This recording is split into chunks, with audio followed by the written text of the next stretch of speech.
Just a quick reminder, today is also the first day of the Cybersecurity 2021 Virtual Summit.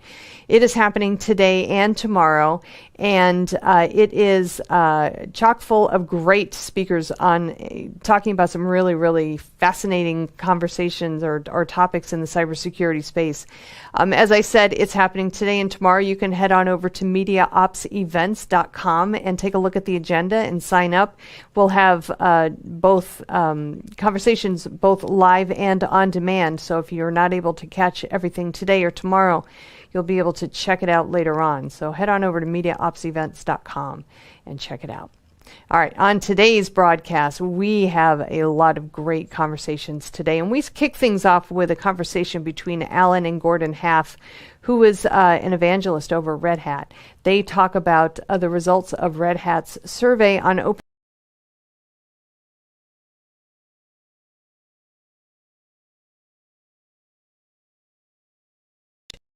conversation that they have. Open source obviously is just one of the core tenets. It's like table stakes these days for a lot of organizations.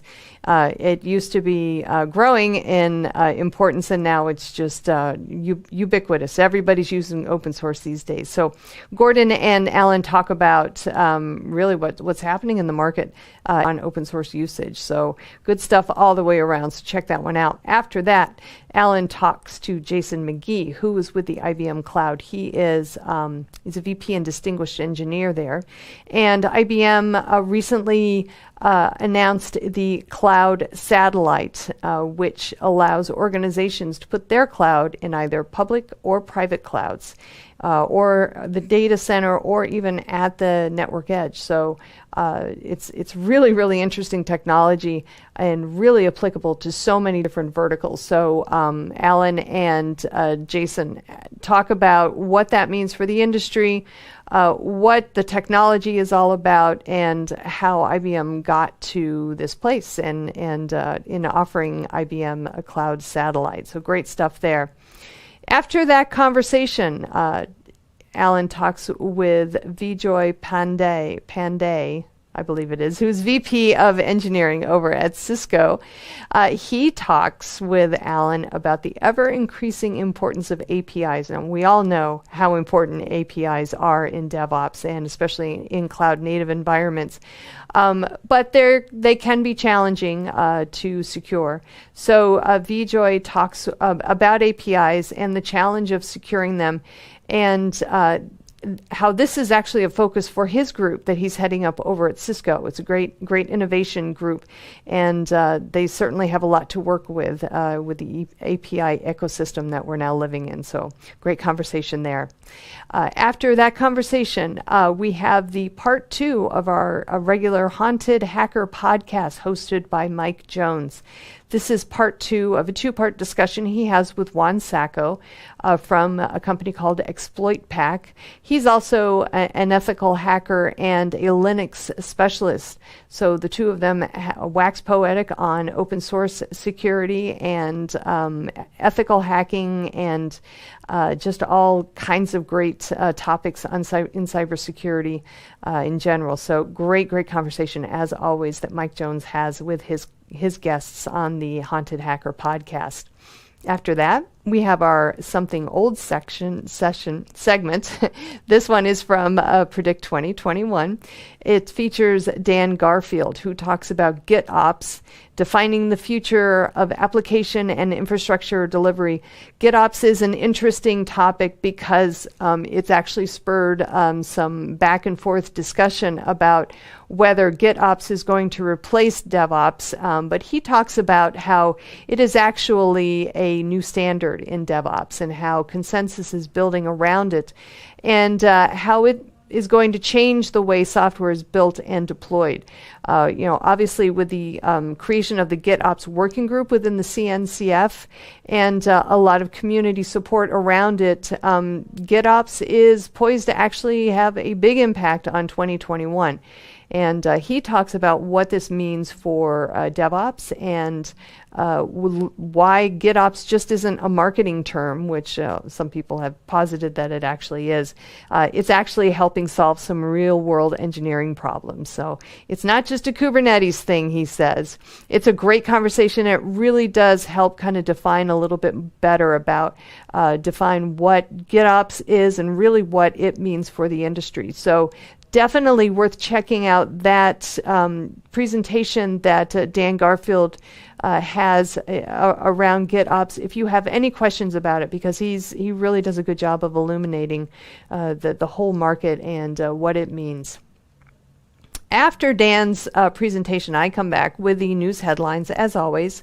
Then I have a conversation with Zuri Bajilke, and I believe I got that right.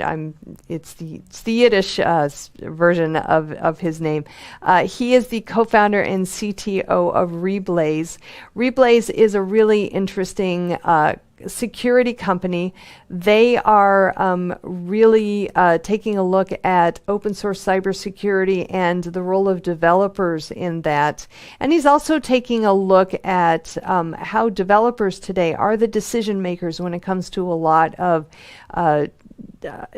software buying decisions. So whether we're talking about the DevOps toolchain, whether we're talking about DevSecOps, or just application software buying in general for the tools either needed to create applications or for the applications themselves, organizations need to really consider DevOps or developers in their in their sales motions, as the developers are really the chief decision makers these days when it comes to purchasing decisions. So he and I have a great conversation about that, and it really does have an impact on the way vendors approach their selling motions and really where the money is flowing these days in organizations. After that, I have a conversation with Chris Triolo, who is the VP at FireEye. We talk about a recent analyst report, a recent report from FireEye that is called The Voice of the Analysts. They talk about where security analysts are these days in their minds, in their headspace about their jobs. They love their jobs, according to the report, but they are continuing to suffer from alert fatigue. And obviously that results in ignored alerts, less productivity, and their fear of missing incidents, which is kind of messing with them. So we talk about some of the report findings and what organizations can do to kind of help reduce some of the agita that security analysts are facing these days in their jobs. After that, I have our webinars preview, as always, and then we have Mitch Ashley's regular Analyst Corner segment. He talks about Facebook and Mark Zuckerberg and what the company is facing these days in relation to security and privacy concerns about personal and usage of personal data. The company is undergoing lawsuits right now regarding the use of customer information without consent. Australia and Europe are pushing back against the company for having to pay for content.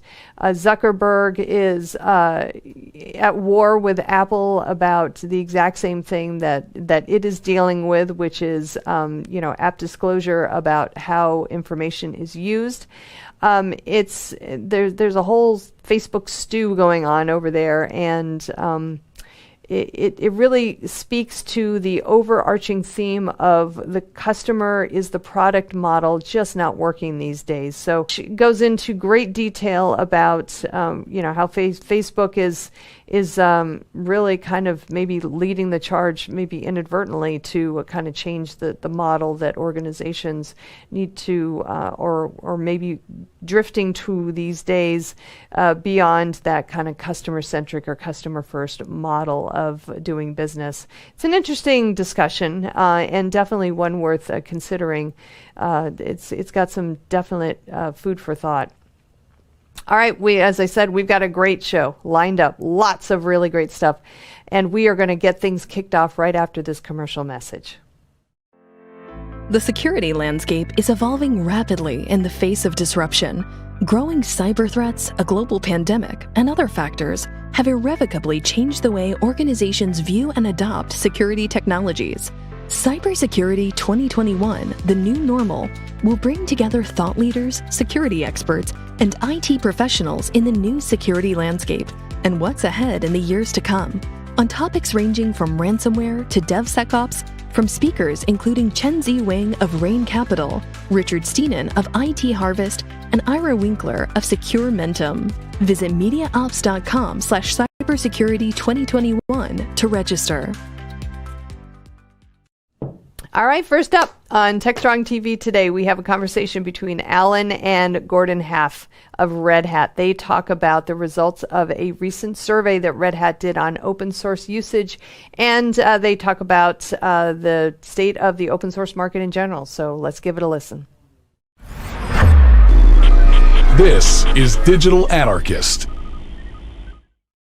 Hey everyone, thanks for joining us on another segment here for TechStrong TV. My guest for this segment is Gordon Half. Gordon is with Red Hat, if you couldn't tell from his jacket, and he's a technology evangelist there. Hey Gordon, welcome to TechStrong TV. Hey, thanks for having me. It's my pleasure to have you on. Gordon, Red Hat obviously needs no introduction to our audience, but I don't know if people are familiar with you and your background and your, what you're doing at Red Hat these days. So why don't we start there? Why don't we give them a little background? Who's Gordon Half? Yeah. Well, I've been with Red Hat about 10 years. I kind of got brought on fairly early on to do a lot of kind of the messaging and external stuff around cloud initially, which was actually sort of a new thing back then. And before that, I kicked around as an industry analyst for about 10 years. And before that, I was a product manager with one of the old mini computer and Unix companies, Data General. Sure, I remember Data General. Yeah, that was mini computers. Halt and catch fire. But anyway, thank you for joining us today, and thanks for all you've done. Gordon, just before we jump into this survey, I want to talk about listening to your background. I think sometimes we lose sight. Here you are, you got into Red Hat originally evangelizing the move to cloud. But when we think about the mini and microcomputer days and, the mainframe, and then mainframe's still in use today, right? Sure. I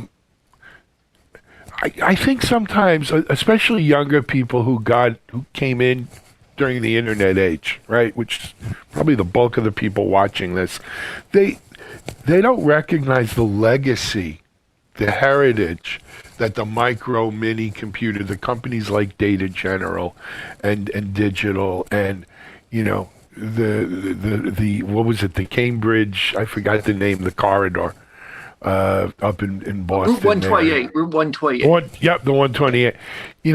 What a phenomenal heritage and legacy. We wouldn't be here today if not but for that, right? And those are interesting times. Yeah, I mean, I'd encourage any of your listeners who are interested in that. I think probably one of the great books on product development ever written, Soul of a New Machine by Tracy Kidder, was about the development of Data General's first 32-bit mini, the Eagle MV8000. And, you could do a lot worse than spend a day reading that book. Absolutely. Dak, I mean, good times. But let's fast forward 25, 30, 35 years even. You're at Red Hat. You guys recently published some survey results or some survey analysis. Why don't you share with our audience a little bit, Gordon? Sure. Well, we've been running this State of Enterprise open source survey for 3 years. This is the third year now. And it's interesting to see some of the evolution. Now, mind you, even 3 years ago, obviously, enterprise open source, commercially supported open source was already a very well accepted thing. And arguably, it's kind of what has made a lot of the cloud technologies really possible. But we still see some continuing evolution. And I think one of the big things that we've seen over the last couple of years is that when open source first came in, it was sort of this good enough, inexpensive alternative to proprietary Unix operating systems like Solaris. And the change that we've seen is people are now not so much into open source because it's inexpensive. I mean, they like it being inexpensive. No one likes to spend money. They don't have to. But what they really care about is things like reliability, things like security, things like how it can support strategic imperatives like digital transformation. And we've kind of seen those types of strategic uses going up in importance, whereas lower cost of ownership, it's still up there, but it's not the reason to use enterprise open source. Absolutely. Gordon, I've been involved in open source myself for 25 years. And it wasn't just less expensive, it was free. To many people, when we talked about open source, there was free as in freedom, in that the code was open and free. You could change it, modify it, use it how you like. For the most part, there was some rules. And then there was free as in beer. Yeah. Right, which you didn't pay for your beer. Now, of course, that was a misnomer. Nothing in life is free. And even though you may not pay for the software, there is a TCO, total cost of ownership element to every software, whether it's open, closed, or what have you. But, it was that. But what I think people didn't realize, Gordon, is that by being free to acquire the code, free to acquire the software, it lowered the barriers to that initial, let's give it a whirl, let's give it a try. And then if it's going to cost, if I like it and I'm going to use it, I don't mind if it costs me money down the road for support and training, or I want the enterprise or freemium features or what have you. But by making it free to use like that initially, that, to me, is one of the key unlockers, one of the key barriers that came down with open source. Is every developer, every ops person out here, any hobbyist could download and use software and decide whether they like it or not. Well, and it's not just the use. I mean, if you look at something like the Cloud Native Computing Foundation, for example, and they have this, was almost a comical landscape of open source projects these days in that space. And, I kind of like to say that, sure, companies have collaborated forever, but there are not enough technology IP lawyers on the planet to sign the kind of contracts that would be needed for people, for companies and individuals to interact the way they do in something like the cloud native space. Much higher effort sort of thing. And the same could be said for development of standards. So we've kind of moved to this more code first standards developments rather than these 5-year long OSI 10-year old remember those? I've said this before. In my mind, I've seen sort of 3 eras of open source. The first is really captured by the Cathedral and the Bazaar. I'm sure you've read the book, right? And, Dr. Richard Stallman and these folks, and that was this, free as in freedom, free as in beer, kumbaya, everything should be open, and we're never going to charge for software because software wants to be free. And it was a very, look, it started the industry, it started the whole movement, and it was a definite period. Then we moved into what I call a big brother period of open source, Gordon, where so many projects basically were, if they weren't owned lock, stock, and barrel, they were managed, shepherded by a single vendor. And that, it was good because that vendor would put resources into it, but it put a chill on other companies contributing code and other resources because you were doing it for the benefit of potentially a competitor, in essence, right? And so we went through that whole period, and now we're in what, I'm an Isaac Asimov fan. We're in the foundation era, right, of open source. And, where you can have that cooperation that you're talking to without hiring 12 million lawyers. And because everyone starts at that same code level, what you do with the code is up to you, right? How well you use it, how well you're doing Linux and whatever is great. But we all start with that same Linux kind of open source.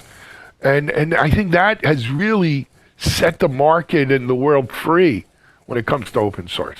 Yeah, I mean, I think what you've really seen is, and this really was not part of that first free software movement, that the open source development model has been shown to be incredibly effective. And actually, one of the interesting things in this survey was I got our research folks to add in a new question about, do you care that your enterprise open source vendor participates in upstream communities and contributes code? And to tell you the truth, I kind of expected the answer was going to be, some people go, yeah, I guess that's a good thing for them to do. But in fact, we found the majority care at least somewhat that vendors do this. So it's sort of encouraging to me because it sort of says that there's this recognition increasingly out there that participating in the open source development model is good for the end users of the software. Agreed. Let's talk more about the survey. You and I are talking war stories from the history of open source, but let's jump into the survey some more. So that's one interesting finding. People do care that their vendors are participating in foundations and groups like that. What are some of the other survey findings? Another result that was pretty interesting was quite a few of the the majority of survey respondents thought that open source was at least as secure as proprietary software, and a significant number thought it felt it was more secure. And the reason I find this interesting is, again, I've gone back a ways in open source, and one of the things you heard back in the 2000s or so was, well, how can something that you see the source code, how can that be secure? Because the bad guys can see the source code. You don't publish the alarm specs for your bank. So, and this is just like that. And I think that shows a misunderstanding about how security in software works. Like, nobody has closed cryptographic algorithms, for example. But again, I think there's this recognition that if you had done this survey 10 years ago, I think the majority would have said enterprise open source is less secure than proprietary software. And today it's absolutely the opposite. So I've seen the worm turn on this over the years, right? When I first got into open source, I think the feeling was, look, open source means open, there's more eyes on the code. Yeah. And so we have a better chance of finding bugs and vulnerabilities and security issues, right? So that open source was a superior. Well, even before that, like you said, people said, it's open, anyone can hack it. Closed source is better. Then it went to the more eyes on the problem issue. Yeah. Then for me, I think it was the Open VPN bug that came out a couple of years. I don't know if you remember this. Yeah, OpenSSL. 7, 8, 9 years. Yeah, OpenSSL. Yeah. Well, it was OpenSSL and OpenVPN, actually. And the lessons of those, Gordon, were, though the code is open, there weren't a hell of a lot of people fuzzing it, running vulnerabilities on it. 96% of the people who use open source software never look at the code. They just use it. And they're happy to use it. They're not security researchers. They leave that to someone else. And it was the old, who is that someone else? And we found out that maybe there weren't people doing it. Right. I think that's changed. Again, the worms turned. Yeah. Part of the foundation stuff. Well, yeah, again, I mean, the core infrastructure initiative under a Linux Foundation. Absolutely. The OpenSSH Heartbleed was one of the catalysts for that. And certainly I won't say any of these issues are solved because they're never solved. But I think some of the sort of the worst of the vulnerabilities have been cleaned up. There's also, I think, this general recognition. And frankly, it doesn't matter if we're talking proprietary code or open source code, because, I've seen some stats that proprietary code is about 85% open source code these days. Anyway, right, most of the apps. Yeah, and they're using libraries and that kind of thing. So I think there is this general recognition that what is kind of broadly called security supply chain for open source is something that everybody really needs to think about. Agreed. But I do think that, we saw it with Struts too, with the Equifax thing, right?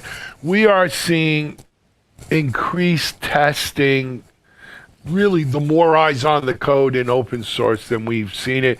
And we're seeing it, as you mentioned, open source components of proprietary apps.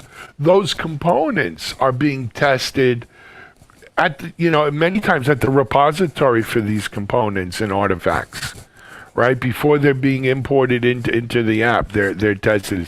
The latest version. Is there any known vulnerabilities? So the security issue, I think, is something we've actually made progress on. I'm not saying it's perfect, but we've made progress. What other key findings do you want to share?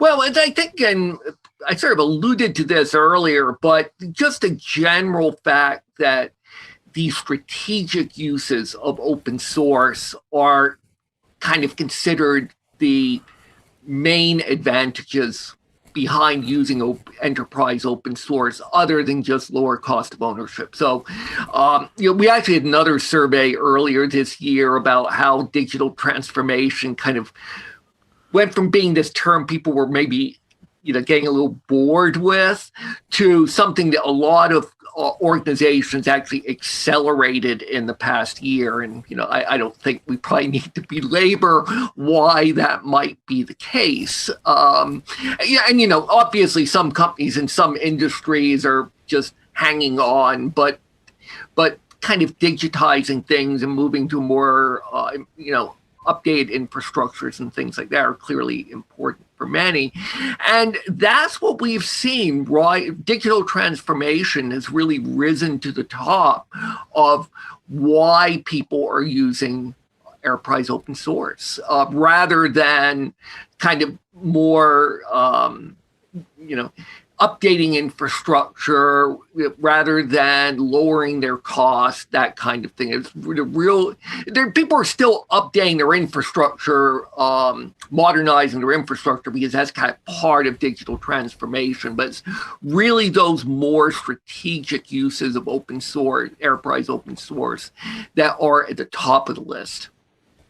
Agreed. Look, certainly the big story of 2020 is obviously COVID and that, but in the technology world, it's digital transformation. And, COVID became the proverbial gun to the head of it, and it forced it on us. But, Yeah. The good news is a lot of CIOs that I've spoken to over the last, or you'll listen to speaking over the last, 9 months or so. I mean, it's such a common theme that there are these things that were kind of on the maybe someday to-do list. Right. That moved to the front of the line. Yeah. Yeah, I mean, remote work and things like that. It's like, it seems like a risky experiment. We probably shouldn't bother. And, suddenly it's like, you don't have a choice. We're doing it. And we're doing it. And, it's not that bad. It's not as bad as we thought. Absolutely. Yeah. I think, look, the rich get richer. Right? So if you were a company that was already well along on your digital transformation journey, this year has seen you double down, accelerate it, and you're zooming. No pun intended. If you were a company, though, that wasn't sure of what you were doing with digital transformation, wasn't sure if it was even necessary, you might be struggling, and you're paying the price for it. Yeah. And so you have, the gulf of high-performing IT teams versus non. It's the story of our times, right? Well, I mean, that's been, and then, events like the MIT Sloan CIO Symposium and where they have researchers who look at this kind of thing. And I mean, that's been a theme going back years that, you have the high performers and you have the low performers, and there is a huge delta in outcomes in terms of financial outcomes. Yeah, absolutely. Gordon, we're almost out of time. Maybe one or two other key findings you want to bring up? Yeah, sure. So I mentioned security. I mean, again, I think one of the interesting results was something like, I forget what the exact number. 84% said that enterprise open source was a key part of their organization's security strategy. So again, not to belabor the point too much. No, but that's a staggering amount. 85%. I mean, it's more than critical mass, right? It's crazy. Yeah, and so I think it's just that open source is just gone from being this thing that your sysadmins and the like to use, and I guess we have an operating system down in the basement somewhere, and and if it's cheap or they're not even paying for it, all the better, to being this thing that IT decision makers are saying this is a key part of our strategy. This is what we're building around. Yeah, absolutely, and I think that's just a remarkable change. And the other thing I'll mention that we haven't dove into the details. I'm not going to, but you look at things like containers and Kubernetes, and this is all open source. It's widely in production.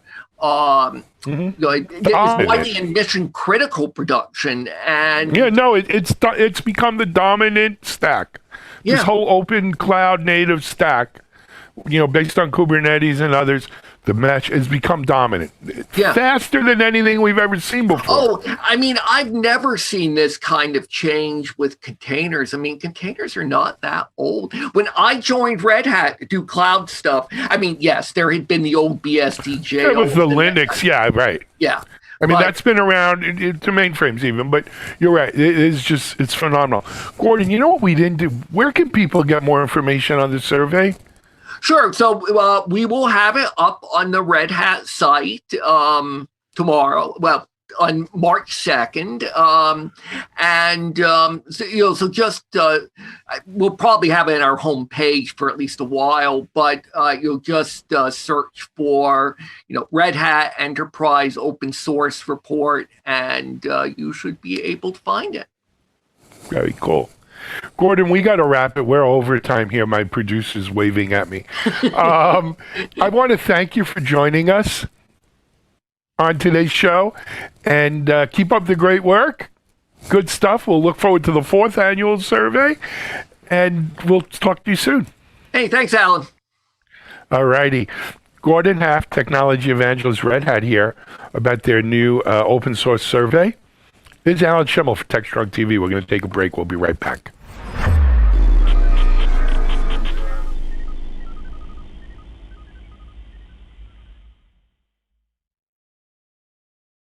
SecurityBoulevard.com is the leading resource for news, analysis, and education on challenges facing the cybersecurity industry. SecurityBoulevard.com covers all aspects of cybersecurity, including data security, DevSecOps, cloud security, application security, network security, security threats, and more. SecurityBoulevard.com has the largest selection of security content, featuring breaking news, blog posts, podcasts, and more. Visit www.securityboulevard.com to learn more. SecurityBoulevard.com, home of Security Bloggers Network. All right, next up on TechStrong TV, Alan talks to Jason Mcgee with IBM Cloud. He talks about IBM Cloud Satellite, which is a new technology that allows organizations to put their cloud in public or private cloud, as well as data center or even at the edge. It's a great technology and worth finding out more about, so let's give it a listen.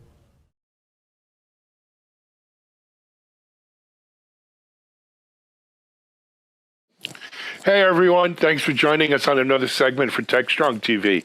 My guest this segment is Jason Mcgee. Jason, of course, is with the IBM Cloud, where he's a VP, but also an IBM fellow.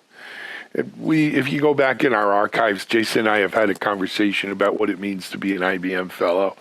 It's not just some made-up title in a world of made-up titles today. It actually means something. But hey, Jason, welcome back to TechStrong TV. I hope you're well.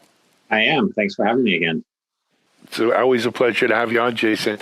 But you're not just here to shoot the breeze. You got some real news for us, huh? I do, yeah. Today's a big day. Today we're launching IBM Cloud Satellite. Very cool. So tell us, what is IBM Cloud Satellite? Yeah, sure. So Satellite's a new capability that we're delivering as part of IBM Cloud. And essentially what it lets you do is launch cloud services anywhere you need them. So you can take our cloud services, you can run them in your data center on premise, you can run them at the edge of the network, you can run them in other public clouds. So it gives clients a way to consume public cloud services consistently and securely anywhere they might need them, not just inside of our IBM Cloud data centers. So, Jason, this takes me back to one of the early kind of, when cloud first kind of came on the scene. I'm going to say it was around 2005, 2006.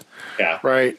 There was this big discussion about, what were the characteristics of cloud that made it cloud? Right. There was the elasticity, right? The ability to burst and go back up and down.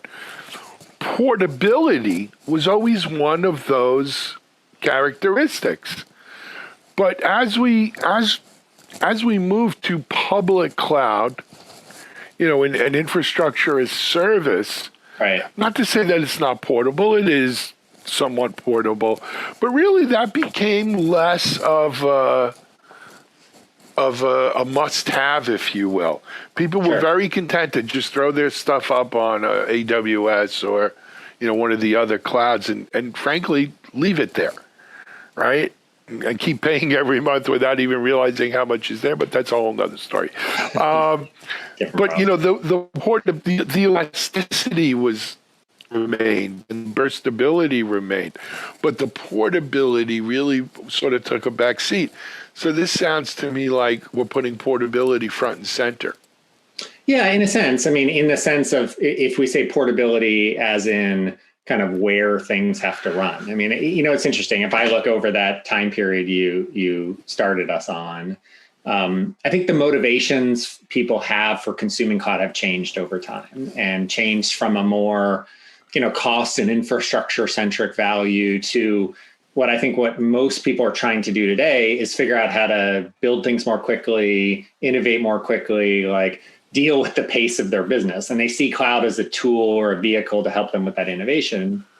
And, the defining characteristics of cloud, like self-service, access, API-based provisioning of resources, as-a-service operations, like consumption-based billing, like all of those things are about getting technology out of the way, if you will, so you can focus on, the actual problem that you're trying to solve.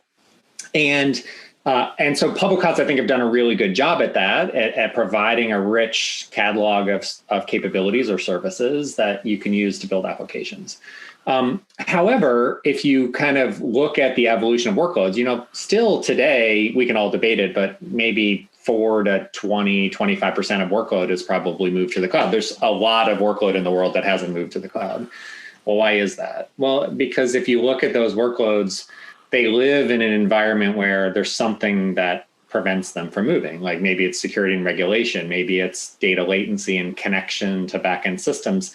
Maybe you're generating a whole bunch of data like at the edge, and it's just not efficient or cost effective to move all that data back to the cloud to process it.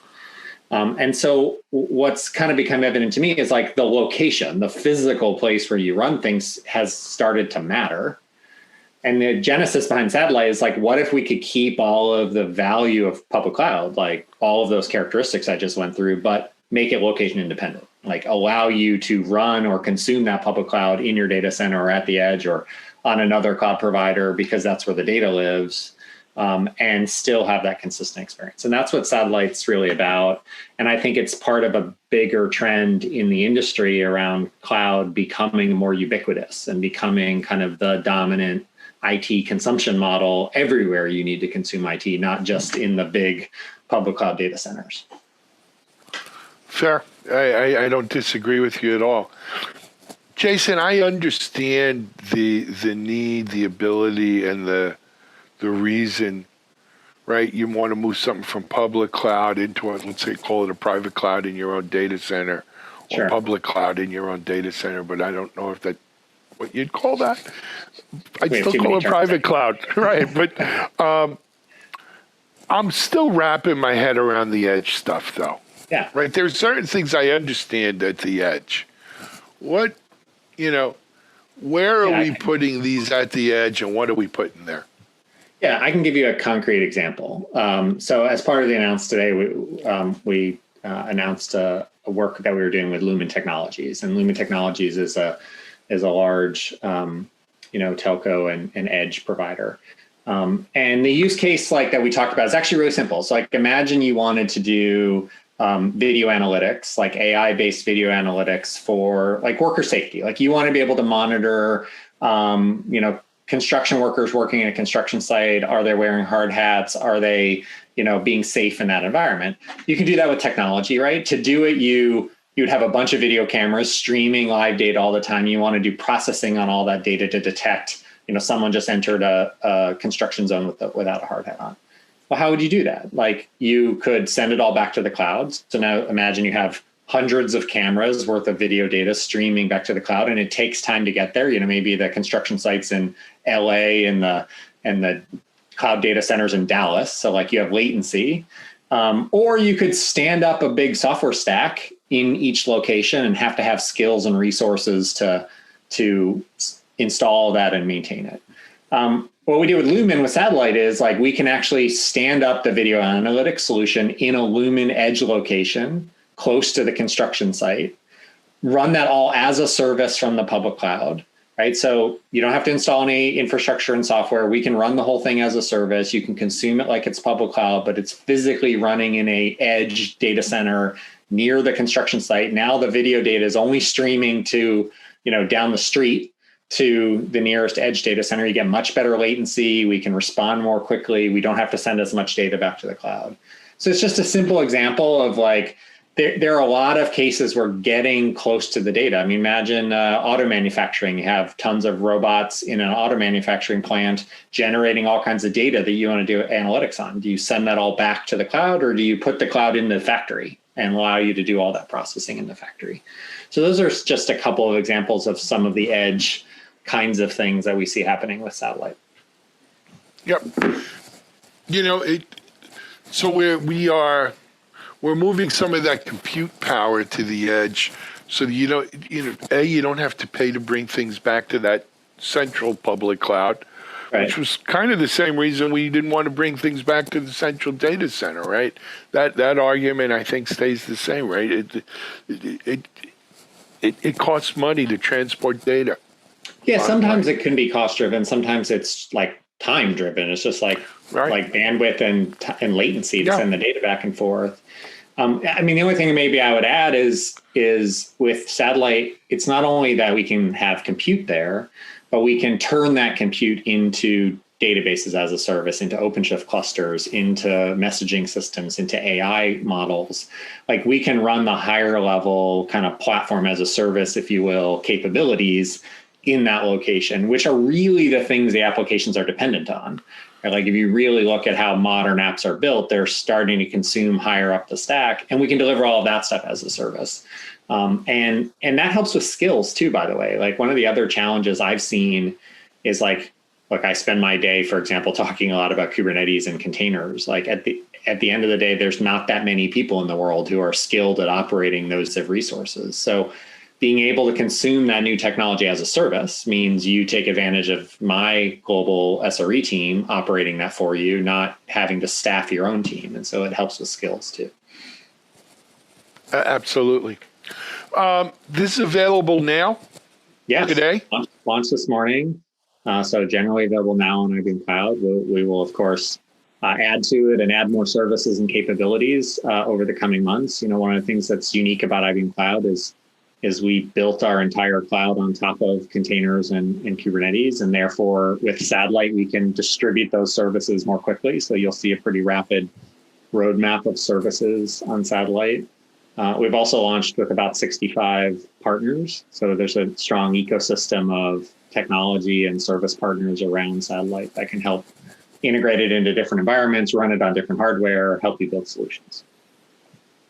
I love it. This is a great thing. Jason, how do you when we talk about cloud, you're basically buying CPU, bandwidth, storage. Same sort of dials on Satellite?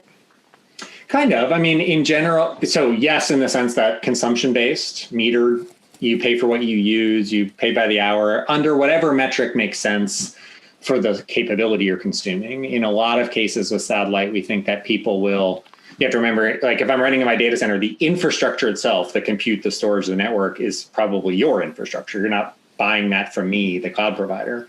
What you're buying from the cloud provider is an OpenShift cluster, a database server, something higher level. That higher level thing you'll pay for on a consumption basis, right? In whatever metric makes sense. Okay, that makes sense. People want more information. Where do they go? IBM.com/cloud/satellite is always a good place to land. There's lots of chatter on Twitter and LinkedIn today. I'm sure you can find good information there too. Absolutely.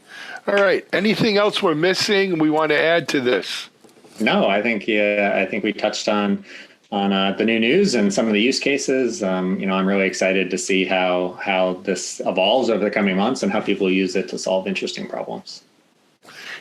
One thing I wanted to add, and if I'm wrong, correct me, is in addition to moving this to on-prem, in addition to putting it on the edge, you could also move it from one public cloud to the next as well. Absolutely. So if you want to run a service on AWS or on Azure, Google, you could go do that. We have clients who are using Satellite now to do that. They're using it as a kind of single consistent control plane that works on-prem and on multiple public clouds, so they can kind of consume the same services in the same way everywhere. So yeah, absolutely, you can do that. Excellent stuff. Jason, thanks for joining and cluing us into this new offering, IBM Cloud Satellite. Is that the right way to talk about it? IBM Cloud Satellite or just IBM Satellite? No, IBM Cloud Satellite. Perfect. I want to make sure we get it right. You know what? You're going to have to come back and keep us updated on this as well, because this is real interesting stuff. Yeah, absolutely. Anytime. All righty. Hey, Jason Mcgee, VP, distinguished fellow at IBM, talking about the new IBM Cloud Satellite offering. Go check it out. This is Alan Schimmel for TechStrong TV. We're going to take a break. We'll be right back with our next guest.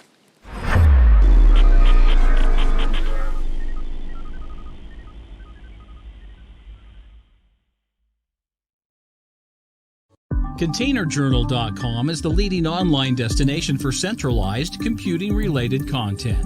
ContainerJournal.com covers all aspects of software containers, from container management, data management for containers, container security, networking for containers, to the entire container ecosystem, Kubernetes, microservices, serverless, and more.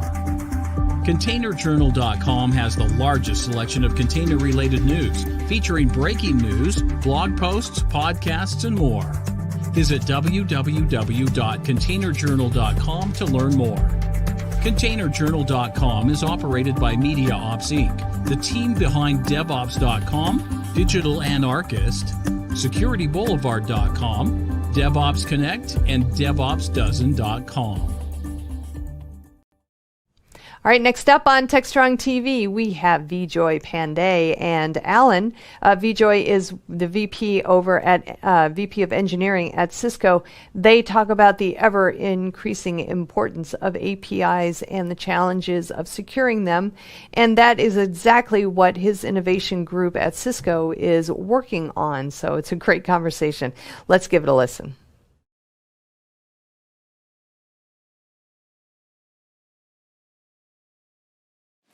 Hey everyone, thanks for joining us here on another segment for TechStrong TV. My guest this segment is Vijay Pandey. Vijay's been with us, well, at least one other time, though him and I have had a couple of conversations that have not made it onto TechStrong TV for technical difficulties, but he was nice enough to come back and continue the conversation. Vijay, welcome. How are you? Thank you, Alan, and I'm doing good, and it's a pleasure to be back. It's our pleasure to have you here. Vijay, before we jump into everything, in case someone hasn't seen your previous interviews, why don't you just quickly give them a little your background, you with Cisco, but your position and so forth. Sure. So I've been at Cisco roughly 2.5 years. I run engineering, research, as well as this thing called co-innovation labs for a group in Cisco called Emerging Tech and Incubations. The charter of the group is to build the next few bets for Cisco. So it's almost like an accelerator inside of Cisco. And we are looking at a few ventures as we speak. And we can talk a little bit about those ventures today.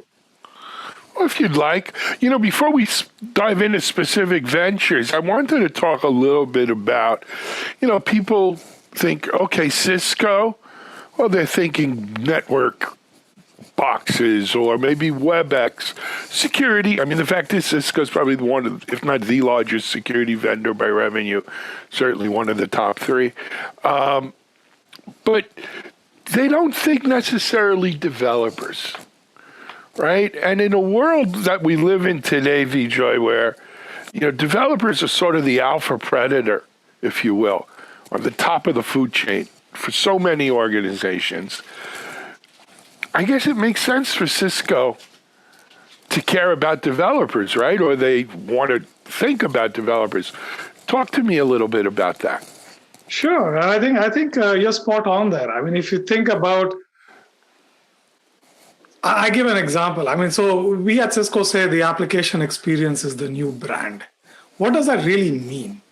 What that means is that how you perceive a brand and how you perceive a company is entirely dependent upon how that company's app operates, behaves, is upgraded, is stable, etc., and so on and so forth. So if you think about, I'll give you two examples. There is an app, and maybe I am Vijay, I want to get a home loan, and I download an app, and one of the app from one of the banks basically says, fill out these things, and after I fill these things out, at the end of it, it says, great, you're approved. Versus there's another app which says, fill out these things, I fill out these things, and it says, call this number, and a human will walk you through the process.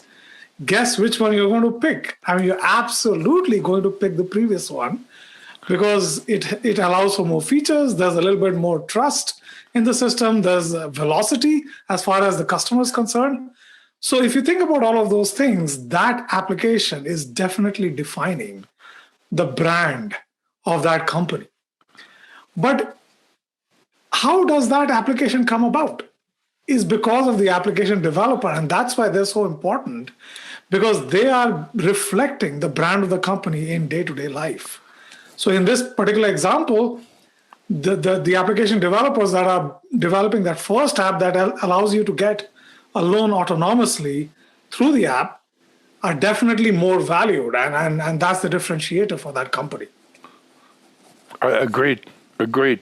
Now, I think one of the fallacies in the market, Vijay, is that we think of developers as this sort of homogeneous blob. All developers are equal. All developers, you're a developer, right? Some maybe are more experienced than others, but they're all developers. But that's not true. There are different kinds of developers. Some concentrate on on some languages, some in other environments, what environment they develop for, what development they develop in are all important. But yet there are challenges that kind of transcend that as well, too, right? A good percentage of developers are challenged by. And let's talk a little bit about that. What do you think some of these challenges are for these developers? Yeah, so I think so. To answer the first part of your question, I think you're right. I mean, developers is a broad term. It's like software engineers. I mean, there are software engineers at the application layer that is actually the line of business application that goes in front of your customer. So like the banking app that I just described, there are developers who are building out the software stack on which some of these applications can sit. So this is where the software stack around serverless and containers and microservices and service meshes and all of those things come in. Whether that stack is running in your on-prem environment or is running on EKS and Amazon, it really doesn't matter. That's the software stack on which your application is built. And then there are developers that actually handle infrastructure as code, which is at the hardware or virtualization layer, which is dealing with VMs and virtual machine, virtual networking, and so on and so forth. So I think there are developers at different layers. When I said developers, I was actually pointing to the topmost layer of the stack, which is customer facing. And here the customer is either a B2B customer or a B2C customer, like the loan app that I just talked about. So if you think about those kinds of developers, I mean, again, going back to that loan example, the key thing here is for the developer to run really, really fast.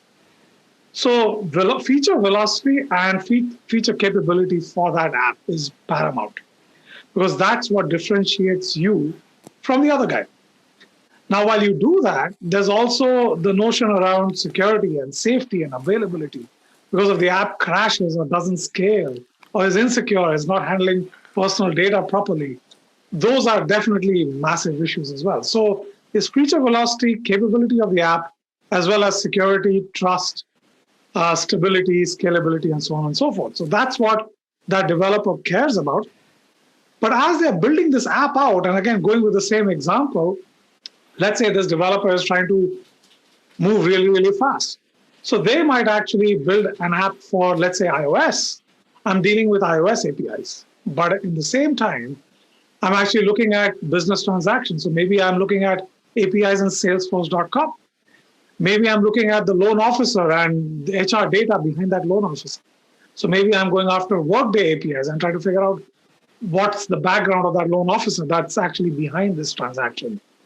Maybe I'm looking at Google BigQuery because that's where I'm taking all of this data and munging it and driving insights. So that's some public cloud APIs.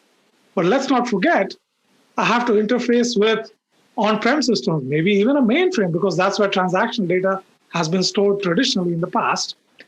And also transactional data that might be coming from our branch offices, because I might be applying for the loan, I might go to a branch and withdraw all the cash I have, and that needs to be consistent because there might be fraud in between. So I have to deal with all of these APIs, and they could be either third-party APIs like Salesforce.com or Workday or BigQuery, or they could be on-prem APIs like the mainframe example, or they could be APIs that I built in a cloud-native way in a Kubernetes environment, either in AWS or GCP or on-prem. And so just the sheer complexity of dealing with these APIs is just maddening.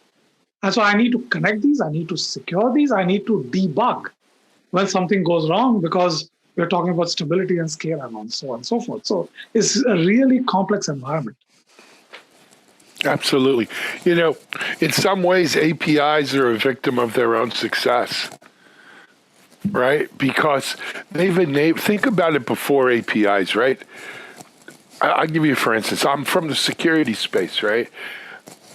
Years and years, 20 years, 18 years, 15 years ago even, ArcSight was the big SIM, right? And if you wanted to be on the map in the security business, you had to have an ArcSight integration. But there was no API or anything. There was a one-off. There had to be a custom-written integration that allowed ArcSight to access your data. And the waiting lists for ArcSight integrations were like 2+ years. So you could imagine as a security startup, right? You go to your enterprise customer and they'd say, well, we're standardized on ArcSight for SIEM here. Do you have an ArcSight integration? Well, we're about 2.5 years out from that, right? That's quite a roadmap. Where, I used to pray for the day where they would just have an API that they would publish.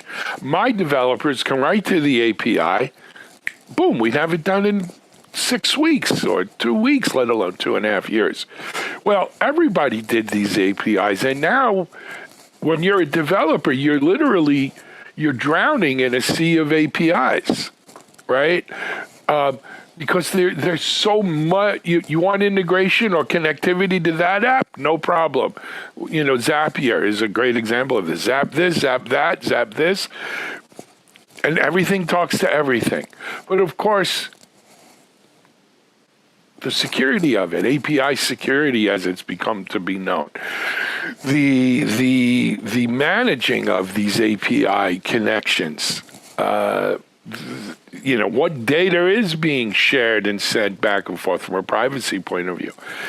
It creates it's like a Pandora's box that can't be closed. And I'm not saying we should do away with APIs. That's silly, right? They make so much,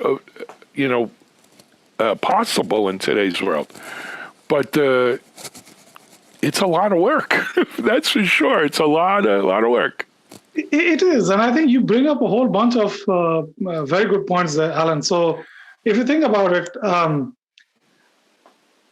the way we're thinking about this new cloud native environment at Cisco is there are 3 pillars that are critical for us. So we need to go after and connect APIs through serverless, through containers, through VMs, through bare metal. So there's full stack connectivity. So we're looking at that pillar. We're looking at full stack security, like you said. So we're looking at securing, again, APIs, serverless, containers, VMs, bare metal. And then we're looking at full stack observability, because like I said earlier, you need to look at when things go wrong or whether it's not scaling out and where are problems happening. So you need to have observability again at the API layer, at the serverless layer, container layer, VM, bare metal. So we're looking at full stack connectivity, full stack security, full stack observability. And if you think again about the developer's day in the life for that lone app that I just mentioned, first and foremost, they need to discover those APIs. I mean, that's problem number 1. So it's like, where are these APIs? Which ones can I consume? Which ones I can't? So just discovery of those APIs, because they sit behind these complicated quote unquote walls. I mean, they might be sitting behind some SaaS providers or some public cloud providers or internal teams and so on and so forth. So how do I discover the APIs that make sense, that make my job easier and faster and better, right? So discovery is number 1. Number 2, when I start consuming these APIs, can I consume them in a consistent manner? Because again, an app mesh is very different from Istio in Google Cloud, very different from Istio on-prem, the open source version of it. Or maybe I'm using Console Connect or Linkerd. I mean, there's like variability, and everything that I just talked about is just layer 7 services, but the world is not just layer 7 services. It's like all kinds of service endpoints. And so how do I consume all of these APIs in a consistent manner, including the ones that are brownfield or monolithic or legacy? So that consistency problem is there. The third problem is, now that I know I've discovered my APIs, I know how to consume them, I actually need to connect the data flows between them, because they don't happen magically.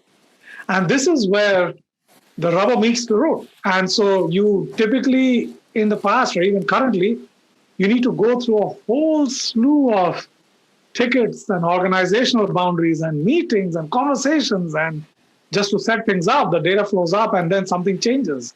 Either a version changes or a subnet changes or firewall rule changes, and voila, do it again, right? So that friction, the velocity friction between all of these teams is a real challenge. So through this full stack connectivity approach, we are trying to solve these problems. But then to your next question or statement, security is a big deal. So developers are now using these APIs, the data flows have been set up. Now I'm building my app. In comes the CISO or the security SRE or SecOps, and they're like, how do I even know that those APIs that are being used are secure or are reputable or have a decent uptime? How can I have reporting, visibility, compliance all managed while that train is moving fast? And between these two teams is the poor cloud architect or the platform engineer who's trying to bridge these worlds together and keep it together. And so there's this, again, security motion that's happening in parallel. And that's especially critical, as you pointed out, in the new world, in the cloud native world, where you've taken an app and actually taken the guts of the app and actually thrown it across the wide open internet. So in this kind of a situation, what is perimeter security? There's no such thing. The perimeter is actually an API because you have API to API calls, or the perimeter is a data object because you have API to data object transactions. So as long as you secure APIs and secure data objects, you should be good to go. Of course, software has bugs. Humans configure things badly. So there are issues that might be issues at the API and data security layer, which is why that full stack security provides that defense in depth in case you have issues at one part of that stack. But I think both of these things need to happen in a cloud native API first world because of the reasons we just, both of us touched upon. I agree 100%. So I guess now this begs the question, what's your group at Cisco doing about it? Where can you help? Well, as you can imagine, we are trying to take Cisco in this direction. So the couple of ventures that we are working on, which are in this developer space, are primarily around API and app connectivity and API and app security and observability at the API and app layer as well. So if you really want to think of those three pillars, Cisco has decent footprint. In fact, I would say a pretty good footprint when it comes to networking at the physical layer, networking at the virtual layer, networking at the container layer as well. I mean, there's a decent footprint there. And the same thing can be said around security and observability. If you look at Thousand Eyes, there's observability in the networking layer, at the virtual layer, end to end. If you look at AppD, there's application level observability. If you look at our security portfolio, there's pretty decent security products that we have at the physical, at the cloud, at the container, at the VM layer.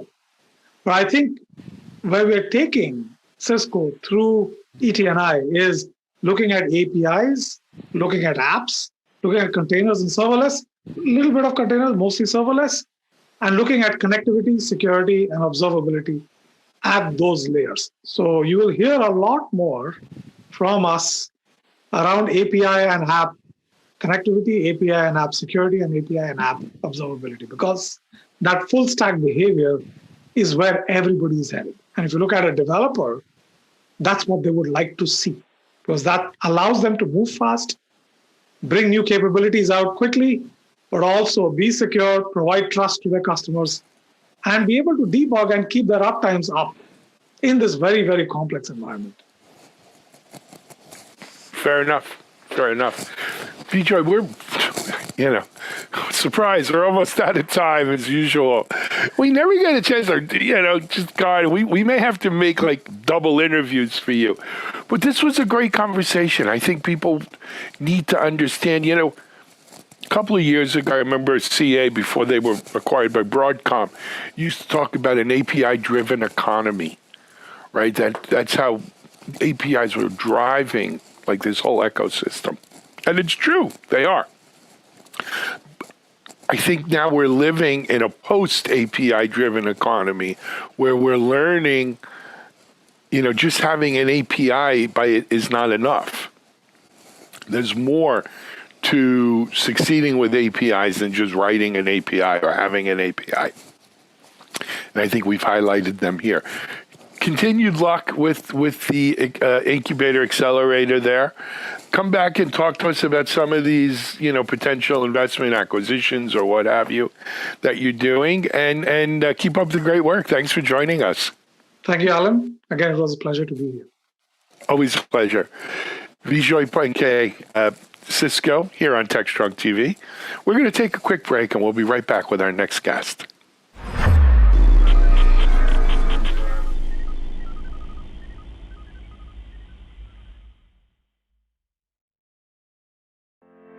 The security landscape is evolving rapidly in the face of disruption. Growing cyber threats, a global pandemic, and other factors have irrevocably changed the way organizations view and adopt security technologies. Cybersecurity 2021, the new normal, will bring together thought leaders, security experts, and IT professionals in the new security landscape and what's ahead in the years to come. On topics ranging from ransomware to DevSecOps, from speakers including Chen Zi Wing of Rain Capital, Richard Steenan of IT Harvest, and Ira Winkler of Secure Mentum. Visit MediaOps.com/cybersecurity2021 to register. All right, welcome back, everybody. Next up, we have the next episode, part 2 of a 2-part series of the Haunted Hacker podcast. We ran part 1 on Monday's episode. Mike Jones talks with Juan Sacco with Exploit Pack. He's also an ethical hacker and a Linux specialist. They have a great conversation. As always, Mike does a great job with his Haunted Hacker podcast. Let's give this a listen.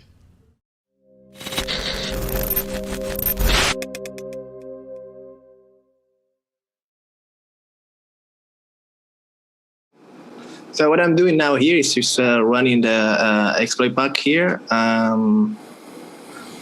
This is something you can try by yourself. This is you can get this version from exploitpack.com.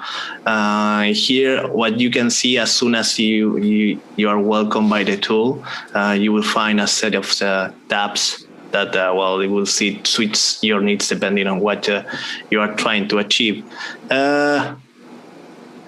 Because this hasn't been updated, I only running a 442 exploit. But if you get the update and you register it, then you will get around 39,000 and the 0 days and the shell codes as well. But what I'm gonna show you now, guys, is the new red team tab. Quite a big one. But here, we can try the first one. This guy, from here, you can use different type of agents. These same agents, you can deploy these agents from an exploit, or something that will go like in a chain attack will be first you get an exploit, then you can do a privilege escalation with a different exploit. You can do it everything from the tool itself. So basically, first you run the exploit, then you get a privilege escalation, and then you can run, if you decide to get an agent running instead of choose a shellcode, a simple shellcode, you can do that as well. And that's what I'm going to show you now. Or you can choose run it per se. You have different types of them. The first one is the browser one. This is just basically it will just pop up a tunnel between the browser. So you can have different browsers connected here on the connection list. You will see the different ones that we have. Basically, that's self-explanatory. You will have an agent connected to the browser of the victim, and then you can just run an exploit against that browser or just take control of that browser. You can have Python shells running there. So if you do this, then you can select Linux or Windows, and then from there you can create that one, and then you will have a Python shell running there. Of course, if you want, you can make it a binary as well, or this third option. And all these options, they are coming because they were needed during a pen test, right? So as soon as there is something else, we will also add it. But as 2021, these are the options. Sadly, these are the options because I would like to see something more complex, but this is what is there. this is what's happening. This is what company needs because this is what they are getting attacked from. So, okay, so basically, this is a BBS code that you can get out. You can just run it per se, or you can put it inside an Office document. Or you can do a phishing exercise. Let me choose create this guy. So you have phishing built into the tool. Yes, phishing really cool. to do because this is the red team tab, so it helps you do some red team scenarios. Can you clone websites as well?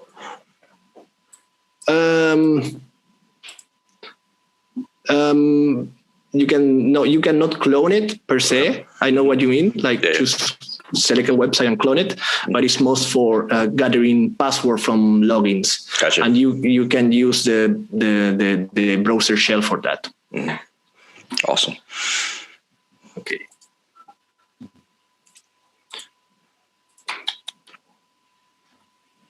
All right, so let's grab this guy.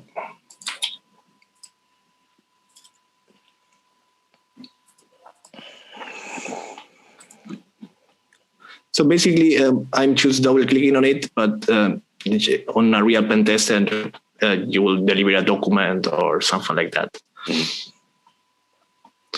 Well, and then from there you can choose. It depends on the commands. Depends on the agent that you have. On this one is a browser, so you can choose message, dialog, keylogger, sessions, plugins, brute force. This one is you have different commands because you have access to the operating system. We can take something there, and then we can take a screenshot. You can, I don't know, run something. Sure.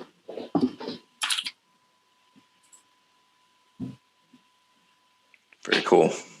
That's very cool. And let's run an agent as well, and a different one.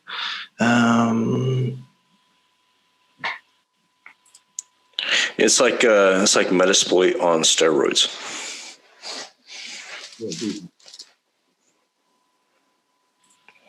So pivoting, Juan, once I get a hold of one system, can we, I'm sure that within the tool, we can pivot to another point. But is that graphically displayed? I mean, how is that portrayed when we want to set up persistence and pivot to another point?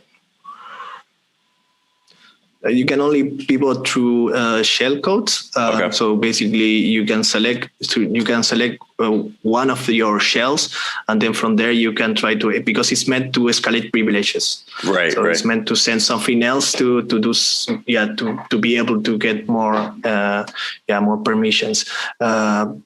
But for the browser agent, you can pivot and then get something else from the network because it's meant to be used, for instance, during a phishing campaign, or if you have access to a restricted network that they only have browsers or something like that, and then you get from there, and then you press to scan the network from it, and then from here you can auto-exec commands on each of the agents. So as soon as you get a connection, you can say, okay, I got a connection, but I know when. But as soon as you get a connection, then I don't know, maybe try to do a network discovery.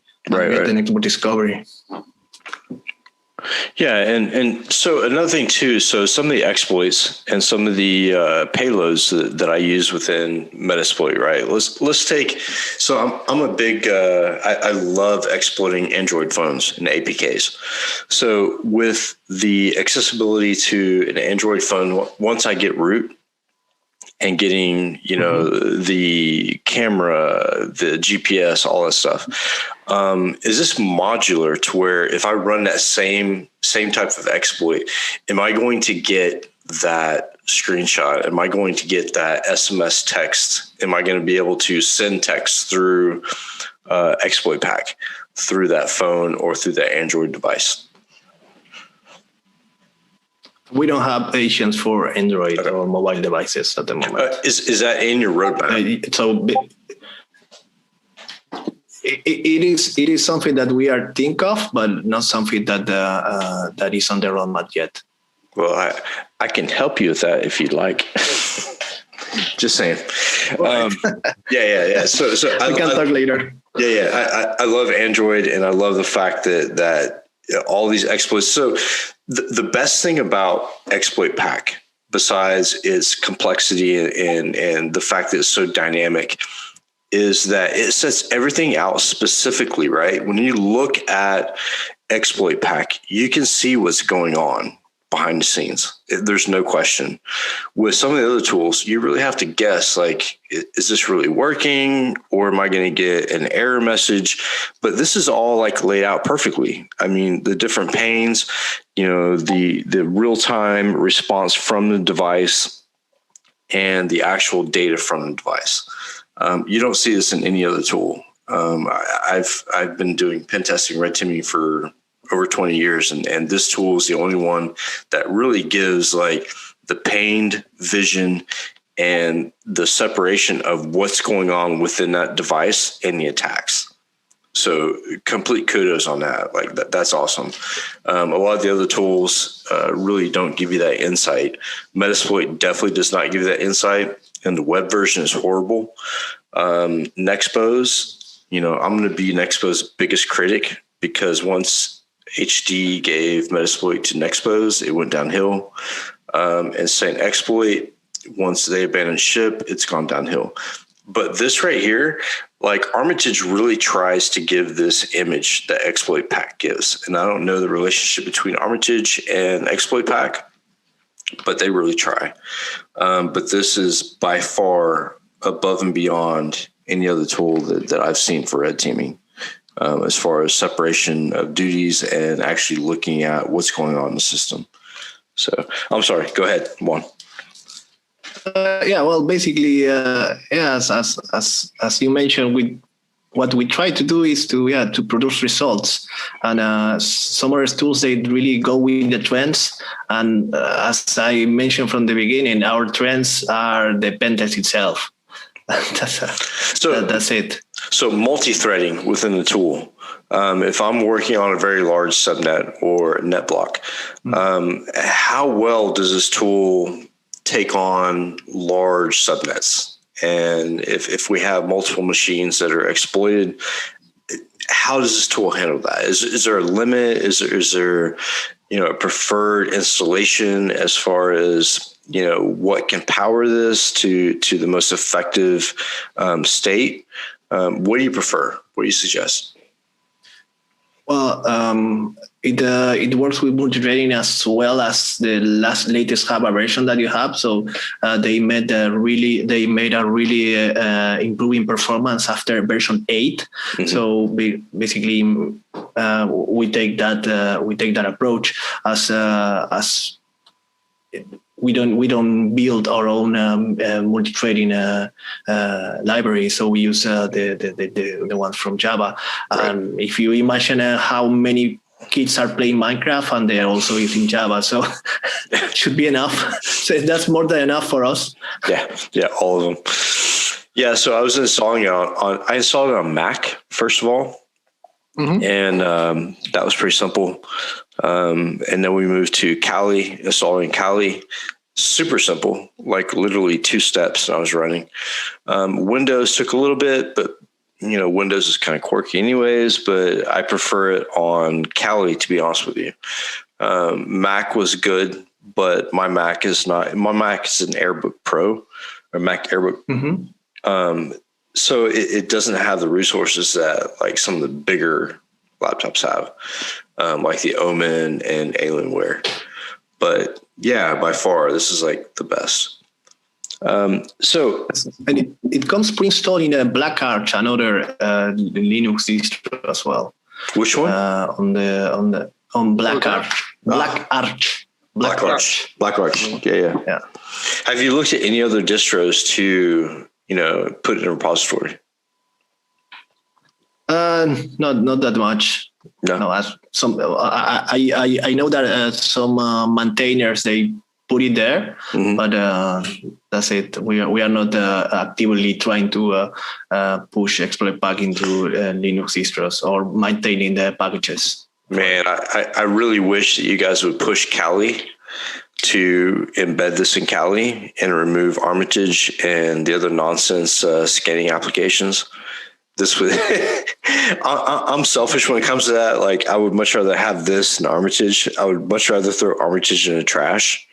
But that's my opinion. And it does making friends, Mark. Always making. It does not reflect the opinions of the people who may pick up this podcast. So. Go ahead, Juan. But I think. Go ahead. I think you can have it though. You can have them all. I mean, we are in 2021, so I think we have enough space on our disk to have all these tools and more. So we don't need to choose. We don't need to generate like battles on. Oh man, I like this one, so I have to hate the other one. Yeah. I can have both. And to be honest, I use Arbitrage, I use Metasploit, I use Nexpose, I use all these tools, and I like them. There's always something to learn, always something to use from other people. From other coders. So I'm really just use what works. And if it doesn't work on my tool and it works on their tools, then I'm just going to use their tool. If there is something I can improve, I will try to do it. But always try to look it on the other side of the road, not just trying to follow my own. But you build a better tool that way by looking at those other tools and realizing the downfalls and the shortcomings of other tools.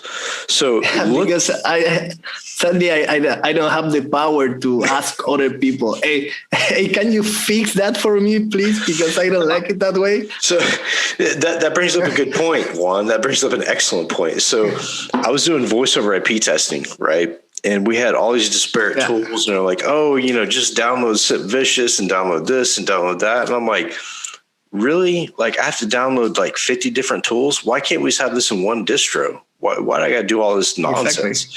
So I created VAST, which is voice over IP security testing distro, whatever. And it's loaded with SIP testing tools, VoIP testing tools, and it's specifically for exploiting VoIP.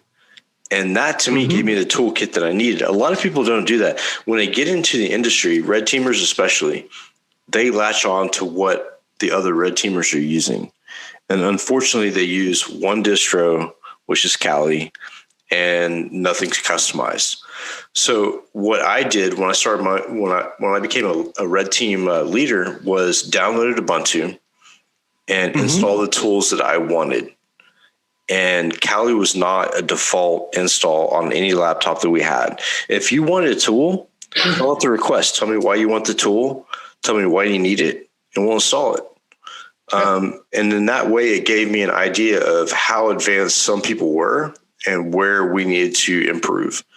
So with that same mindset, Juan, looking at your tool, which is fantastic, by the way, where do you think the most improvement needs to be?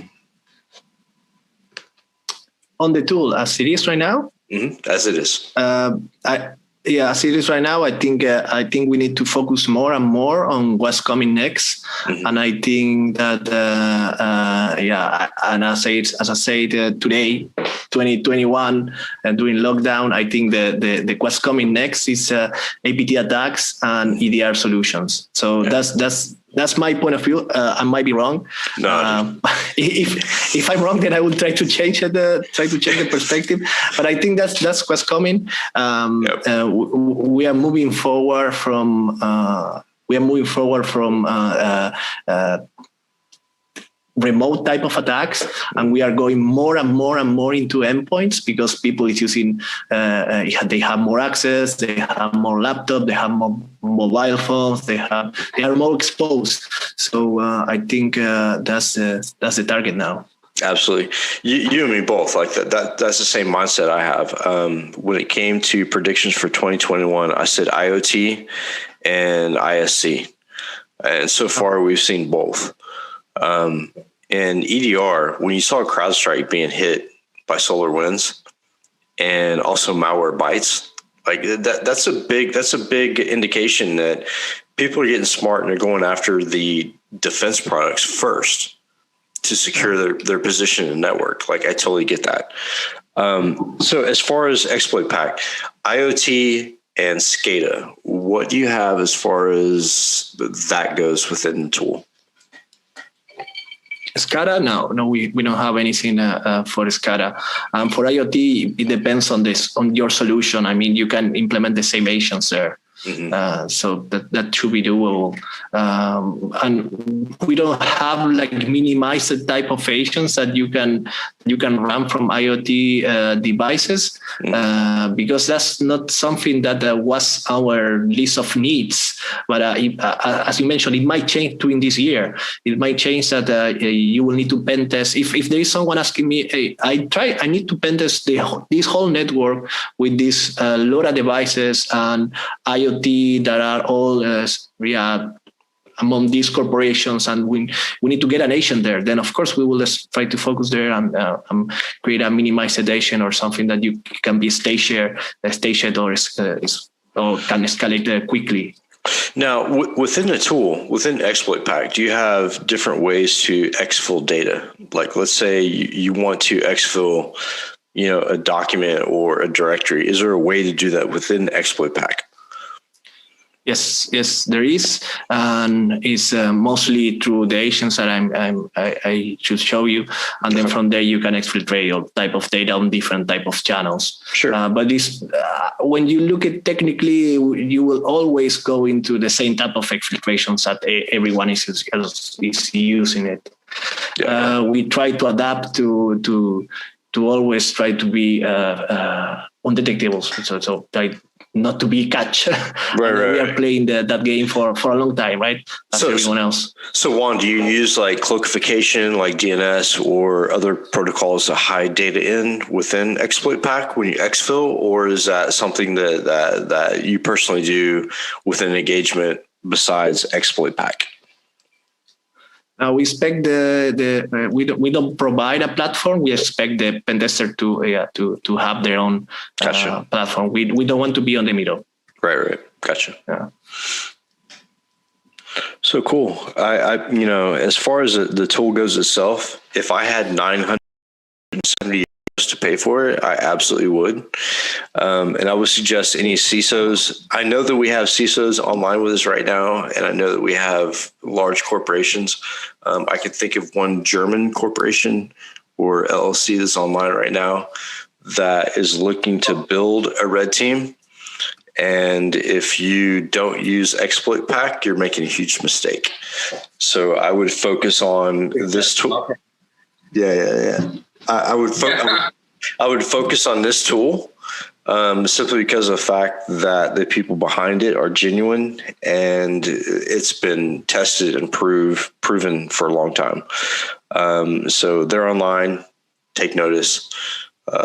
As far as like the other people online, a lot of people are really new to pen testing and red teaming. Like I said, we have a wide variety of people joining the podcast, from 10-year-olds to women in tech who are just getting into cybersecurity that want to learn. So we provide this opportunity to meet people like you, Juan, that engineered and frontiered, this type of development and mindset, because it's so important to what we do on a daily basis. So I try to give back to where we came from.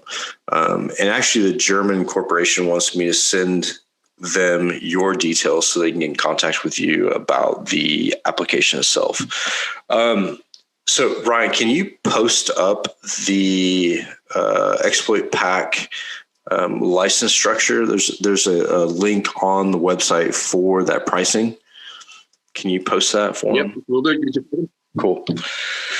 And okay, so this is not a forensics tool. This is a red teaming tool. There's a separation there. Forensics, totally different toolkit, totally different mindset. This would feed into the forensics because you have to pen test after a breach. to figure out where the breach came from and isolate and all the good stuff.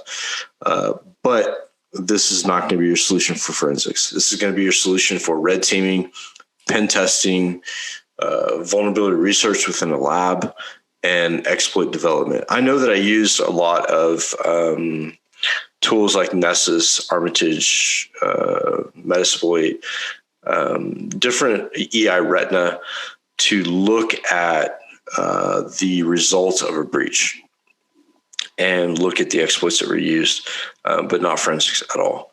Black box, yes. Mark, this would be good for black box.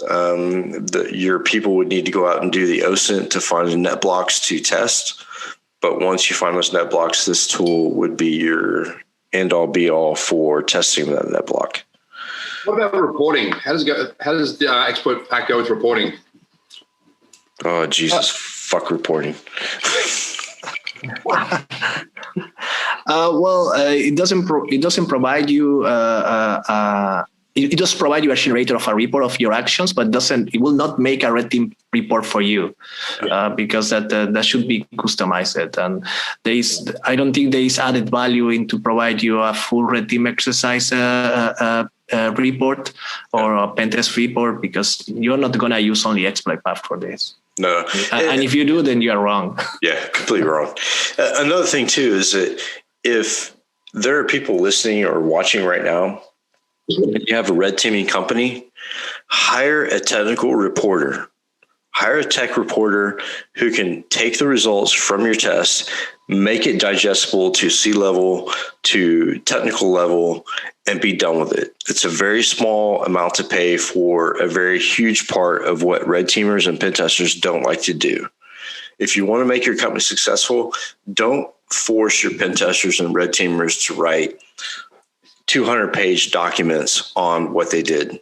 Have a tech reporter, have them ready, have them engage in all the operations that the red team engages on, take notes, and write their own shit. Because there's going to come a point where red teamers are just going to want to red team. They're not going to want to write your documents. They're not going to want to put footnotes and headers in every little piece of data.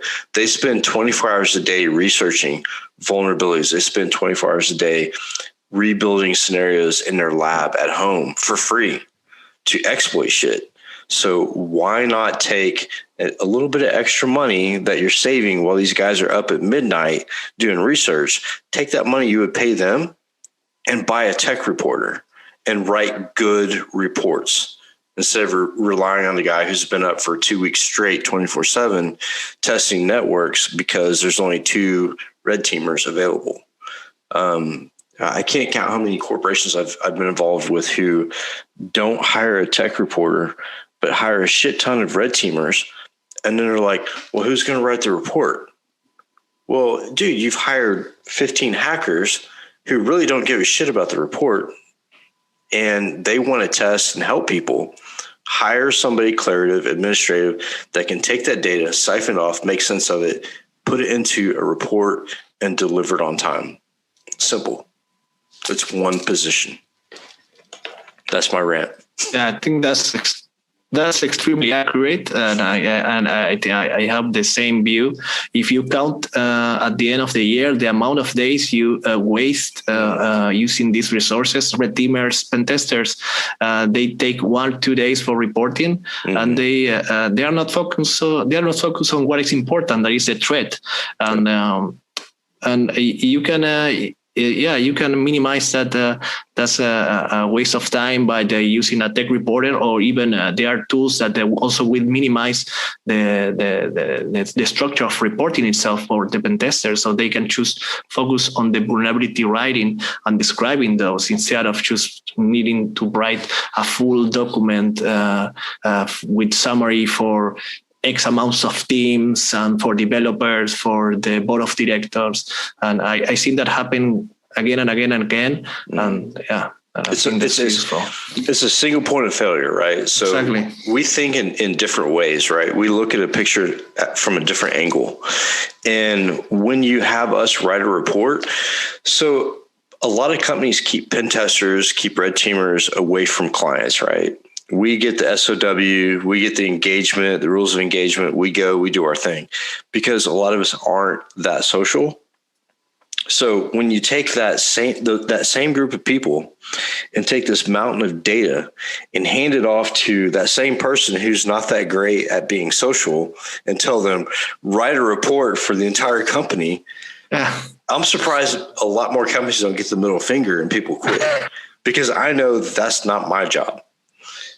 So be good to your employees. That's number one. If you're working your red teamers and they love what they do, or else they wouldn't be red teamers. I've never met a red teamer who hated their job, because that's what we live for, is we live for that challenge. But you put me behind a desk and tell me, hey, take this mountain of data and put it into a document where the CEO can understand it. I don't know, see Dick run, see Jane walk the fucking dog. That's not me. That needs to be a tech reporter, a tech writer who can write little footnotes and fancy abbreviations. Let me do my thing. And I think that's what the industry's coming to. That we had Vonahai on last week, and the CEO of Vonahai, Alton Johnson, we were talking about his tool and the way that they had a template for report writing. And I mean, it's perfect. You could take the output from this tool from Exploit Pack and also incorporate it into that template, make it much easier. But, a lot of companies want the pen tester to actually sit down and write this shit. Do you want somebody like me writing a report to a company that has like 5,000 eternal blue vulnerabilities? Probably not. It'd be a very short report. So like my message is rely on a product like Exploit Pack to do your red teaming, to help be the foundation of your testing. But go out and hire a college-educated English major tech writer who can get you through the actual last day of the engagement when reporting to the CEO. Or hire Ryan, because I'm not going to do it.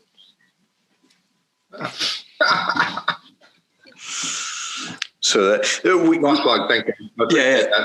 So Juan didn't mean to lose you on that one, but we all have our passionate areas of cybersecurity, and my biggest complaint about cybersecurity is we have the wrong people in the wrong roles. Like, if you're going to hire me to be your SIGINT and your ones and zeros, don't expect me to write a children's book for the CEO. It's not happening. That's true. That's true, and I think we need people that is focused in the security area, that is focused on what they need to do and what they need to achieve. Try to look for the goals. Try to make it and try to keep it happy with among others, right? Yeah. Because if you put a pen tester to write a report, as you mentioned, for a week, that is. Yeah, you will lose him. I mean, what I see happening again and again and again is like a pen tester or a red teamer start a project, start a new scenario, a new pen test, and then at the end of the week and the end of the 2 weeks, he knows he needs to write the report, and the sun that starts. I think it depends on how he feels, and it shouldn't be like that. Yeah, I mean, and you also have to look at the amount of burnout when it comes to pen testing, right? That's true. Yeah. So there was a point where I was working for a DoD contracting company. I won't name the name because they were pretty poor. But I was traveling constantly for testing and doing just ridiculous shit like FedRAMP. Like, that's not my bag. You hand me a laptop and say, you can only run this tool, and you save the report in this directory, and that's it. Like, that's not pen testing me. That's point and click. Automate that shit. You don't need me.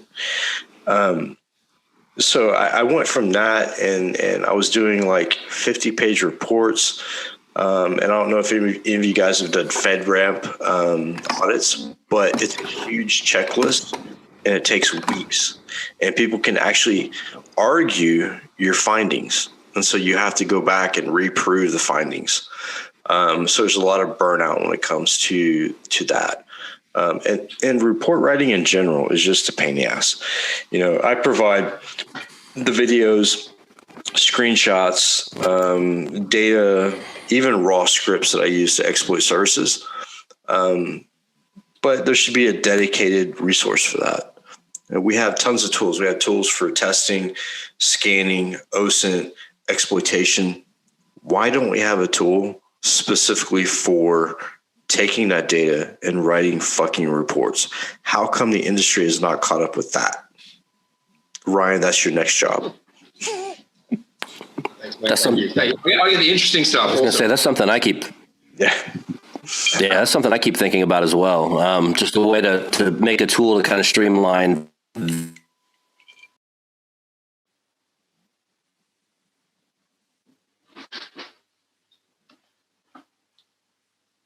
Whoa! I think we lost. You lost Mark.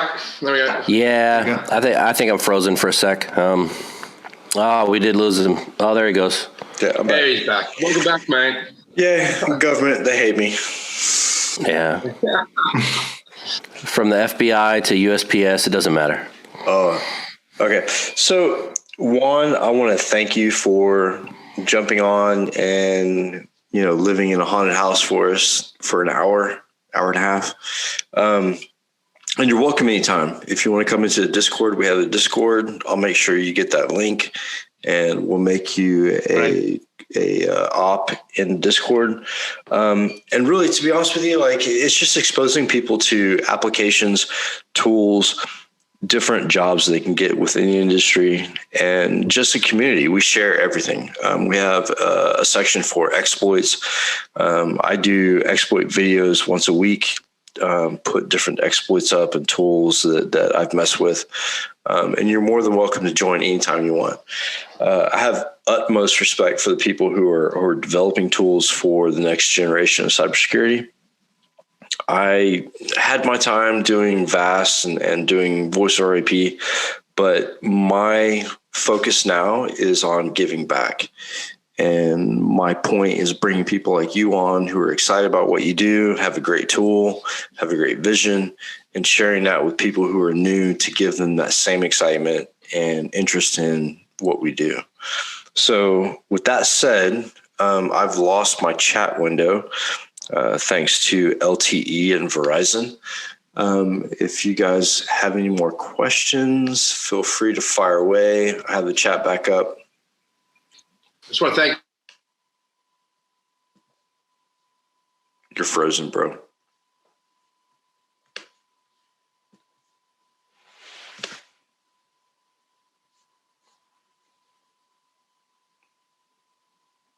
Juan for coming on. Thanks, man. Also, your listeners are more interested on exploit pack, feel free to reach me out directly, or find the Discord channel. We can get in touch. Absolutely. We'll advertise the Discord channel within our Discord. I'll send you a link to our Discord as well if you want to come visit and co-host or whatever. And just be part of the community. But we really we will do the same. Yeah, totally appreciate it, man. And anything we can do to help out Exploit Pack. If someone wants to contribute to Exploit Pack as far as SCADA goes, what avenues do you want that to go through? What channels? Well, the Discord is a good one. I mean, they can reach me or the other guys. Okay. And and if they have any feedback or they want to get more involved into the tool itself, that's the way to go. Absolutely. I would love to get involved as far as SCADA goes in ICS, because that's kind of my focus now is SCADA. Has been for probably about the past 10 years, because I think the next wave of serious attacks is going to be through SCADA. So yeah, I'll hook up with you on that. In the meantime, if anybody has questions for Juan, you can send them to me. I'll relay them to him through LinkedIn. Juan, thanks for the demo. So let's move on to the giveaway. Damien? Yeah, giveaway. Yeah, Damien. That's part of my job. So Damien, this is your merchandise through the UK that you're giving away. Yeah. How do you want to do this? This is new to me. You know what? Let's do it this way. Why don't you give Juan his choice of giveaway for being a guest. And then we choose whatever 20 people. Yeah, it's just 21. How many people we have on the 20? We have 20. We have 20, so everyone's gonna get something. Yeah. But I don't want any money for shipping. You need to buy Mike coffee because Mike is always tired. I don't need coffee because I have bourbon. Okay. So you chip in for bourbon for Mike, and I'll get everything sorted. Yeah. Okay. So Demo, to back things up a little bit, so that Juan gets a sense of where we're at as a community and a podcast. We have rebuilt this podcast twice. Once from the beginning, and we've got a huge following, but the group that I came from decided to attack us a month ago, and we've rebuilt off of that. So the people that you see here online right now active are the same people who have been supportive since day one. So with that being said, give Juan his choice of merchandise, whatever he wants from the Haunted Hacker podcast, and the rest of it. Demo, you choose how you want to divvy it up. If you want to do a quiz, if you want me to like. No, there is no quiz. We do it. Everyone gets something, cool. Because this movement is genuine movement. It's not the Tesco's or Sainsbury's or all the crap. It's a really genuine movement. So I bet the Warren Buffett is listening to us. He wants to invest. Joking. I wish. I wish it was Joe Rogan. No, it's this whole movement. Yeah, that's who we're really trying to get a hold of is Joe Rogan. Yeah, well, this whole movement is all about dad. I call Mike dad. He's the dad of our movement. I'm the most. Have you ever seen the TV show Shameless? Frank. Wow. Cheers. I'm not dead. Yeah. So everyone on this podcast today is gonna get something, but the thing is, how we gonna get delivery sorted. That's the biggest problem, because then everyone starts sending me their addresses. I'm gonna feel uncomfortable because I've got people's personal data. We'll do it this way. Everybody who wants to receive something from the podcast, send me your information. I'll make sure it's shipped.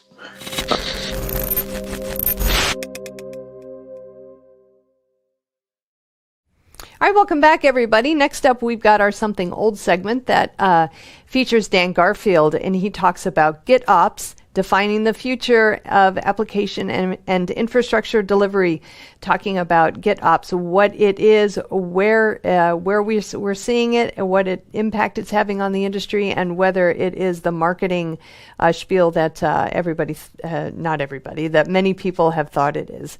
It turns out it's a very real thing. So Dan does a great job discussing exactly what GitOps is and how it impacts the market. So let's give it a listen.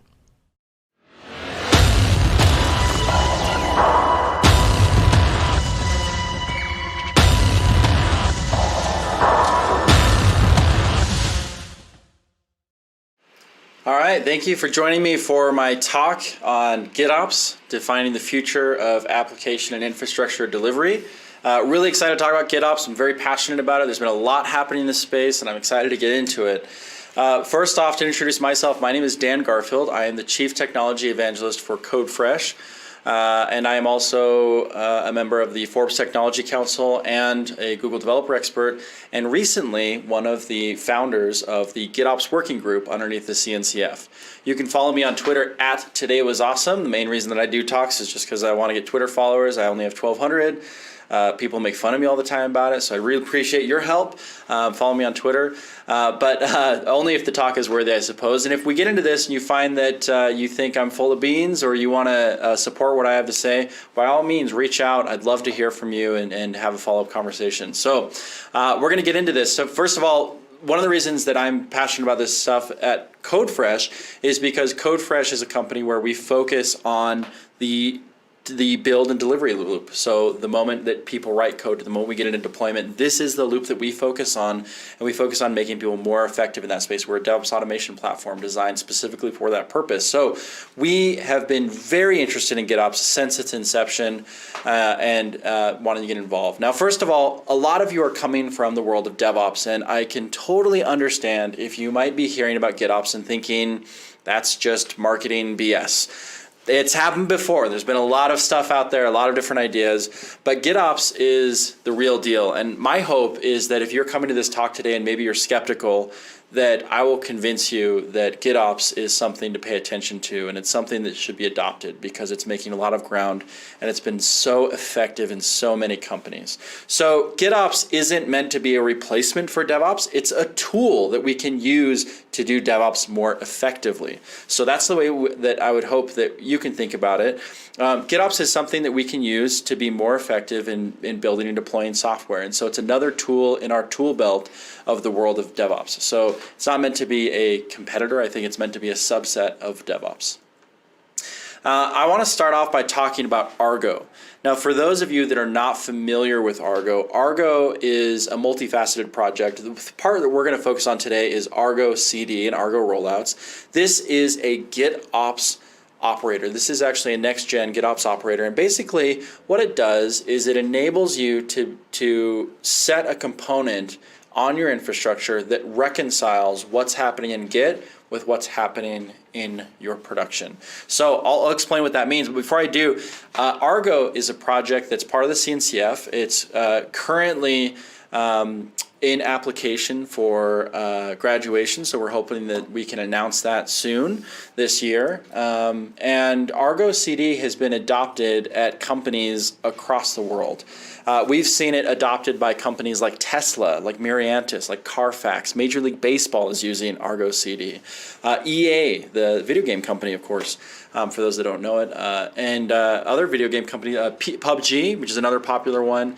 So we've seen enormous adoption happening for Argo CD, and these are all companies that I think they have in common that they're using next generation cloud native tooling, and they want to be effective and have something manageable. Moving to microservices has kind of changed the way that we build software, and it's changed the way we think about it. And Argo CD has made a huge impact in the way that these companies are building software, including CodeFresh. We're actually using Argo as well. And Argo is a project that we're actively contributing to. It's a project that we've adopted both internally and externally. We are continuing to make a commitment with engineering hours deploying into that platform, giving additional items into the roadmap, and so we've been very active in it. And basically, we've been building enterprise solutions on top of Argo, so we're excited to do that. Now, what is GitOps? And I think this is critical, and so we're going to jump right into that. The GitOps working group was established just recently under the auspices of the CNCF, and we've partnered with AWS, Weaveworks, Azure, and GitHub, and of course CodeFresh. We've all come together to found this working group. And if you're familiar with GitOps, it's kind of coined by Alexis Richardson, who's coming from Weaveworks, and has been enormously successful in the last few years gaining adoption. And as GitOps has gained steam, there have been a lot of questions about implementation. How do we do GitOps right? What's the best laid path? Who should we look for? And along with my colleagues at these other companies, we recognized that there was an opportunity to create standardization and better documentation around these approaches. So we really think that GitOps is something that is not only effective, but deserves some standards, deserves some clear visions and ideas about how it should be implemented, how to approach scaling, how to approach secrets, how to approach those patterns that can sometimes be a challenge if you're stumbling into the space fresh and anew, not necessarily knowing what to do. We also imagine that there are some conformance areas of this. We look at different standards like Terraform and Pulumi, which have been so successful on the infrastructure side, but we believe that GitOps is actually effective for the application side as well. It's not just about infrastructure, it's about the applications. Ultimately, the goal is to deploy software faster, more reliably, and we believe that GitOps is one of the best tools that has been come up with to help accomplish that. So along with my other founding members, we've invited the community to start joining, and I think we've had over 80 companies, large companies, small companies, express interest and offer to help. And so the work is really just getting organized now, and we're building a website, we're building the standards, we're building these best practices, and we would love to have your help in contributing to that. To start off with, we have a few principles that we've adopted as being critical to GitOps. This is the definition of GitOps. First of all, you have to be using a declarative configuration. Now, obviously, the infrastructure as code people have been onto this for a long time. Makes perfect sense. But again, it's not just about the infrastructure. It's about the entire application stack. It should all be declarative and configured as code. Now, declarative, of course, means it has idempotency, and that means, if you're not familiar with idempotency, that you can run the operation more than once and it won't change the outcome. So it's not, n plus plus, it's 1 plus 1, right? You always get the same answer. So declarative configuration is critical if you're going to do GitOps, because you're going to be working with a reconciler, which we'll get into. The next component is version-controlled immutable storage. Now, that might sound like a fancy way of saying Git, because it sort of is just a fancy way of saying Git. Now, it's not Git specific. GitOps doesn't mean that you have to use Git, but Git is an excellent implementation of version-controlled immutable storage. You could also use SVN. You could use Perforce. I've heard some people who are talking about potentially using Google Sheets. I'm not sure that meets the immutable storage criterion, but basically, version-controlled immutable storage means it doesn't change location, and you can go and do revisions, and you can handle pull requests and things like that. Next, automated delivery. Automated delivery sounds simple enough, but instead of doing a manual deployment, which has been very popular in the past and we're trying to get away from, because as we know, manual processes introduce bugs and introduce problems. Automated delivery means that whatever is represented in Git should be represented in production, and that should happen in an automated fashion. Now, there are some people who will say, well, we want to have a button that we push that actually, is the final say that says, yes, we want to deploy, we want to do continuous delivery. We're not really wanting to do continuous deployment. The truth is, I'm not sure that we think of GitOps more as a spectrum of tools and spectrum of best practices that you can adopt. So don't let the fact that maybe you need to have a push button deployment at the very end of the process prevent you from adopting these principles. They're going to help you do it, and eventually, ideally, it'd be fully automated. But in the meantime, at least you can gain improvement and make progress as it is. The next principle is software agents. A software agent is a reconciler that sits either on your production environment or connected to your production environment that is constantly monitoring the status of production and of Git, and then working to reconcile that process, and brings us to the closed loop. That should be a closed loop process where once it's been updated in Git, it's updated in the infrastructure. If the infrastructure has changed, the Git then should probably change, or the infrastructure, but basically they should be reconciled to one another within a closed loop. Now, there's a lot of information about this you can look up. Find us on GitHub, just Google GitHub, GitOps Working Group, and you'll find the location of our repo where we're organizing the work and starting to put the best practices together, and we would love to have your help. We meet once a month and we work a lot offline. We're also on the CNCF Slack under WG-GitOps, Working Group GitOps. Like I said, we are part of SIG App Delivery, and we are organized under the CNCF. Now let's get a little bit deeper into GitOps, and let's look at actually some of the patterns that go into it. At its simplest, you have a project or an application that's defined within a repo, and you have your runtime. Now here it's marked as Kubernetes, but remember, if you noticed in the last slide when I was showing the different principles of GitOps, you didn't see Kubernetes mentioned once. Cloud native wasn't mentioned once. All that was mentioned is how GitOps should work. Now, it should work with other things, not just Kubernetes, but it should work with serverless architectures. It should work with things like CloudFormation templates, and there's maybe some conformance things that we can help with there. But ultimately, you want to have a runtime, and whatever's in your Git comes to it basically defines and sets how your application should be running, what the runtime should look like. So in order to do that, we have an operator. Now, this is where Argo CD comes in.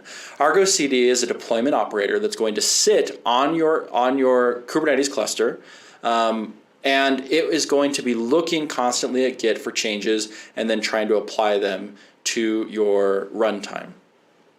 Now, you could introduce a manual step here, of course, like I said earlier, but ideally, your operator your manual steps will happen before your code is merged. And so once the code is merged, it becomes the law, and it is what is going to be applied.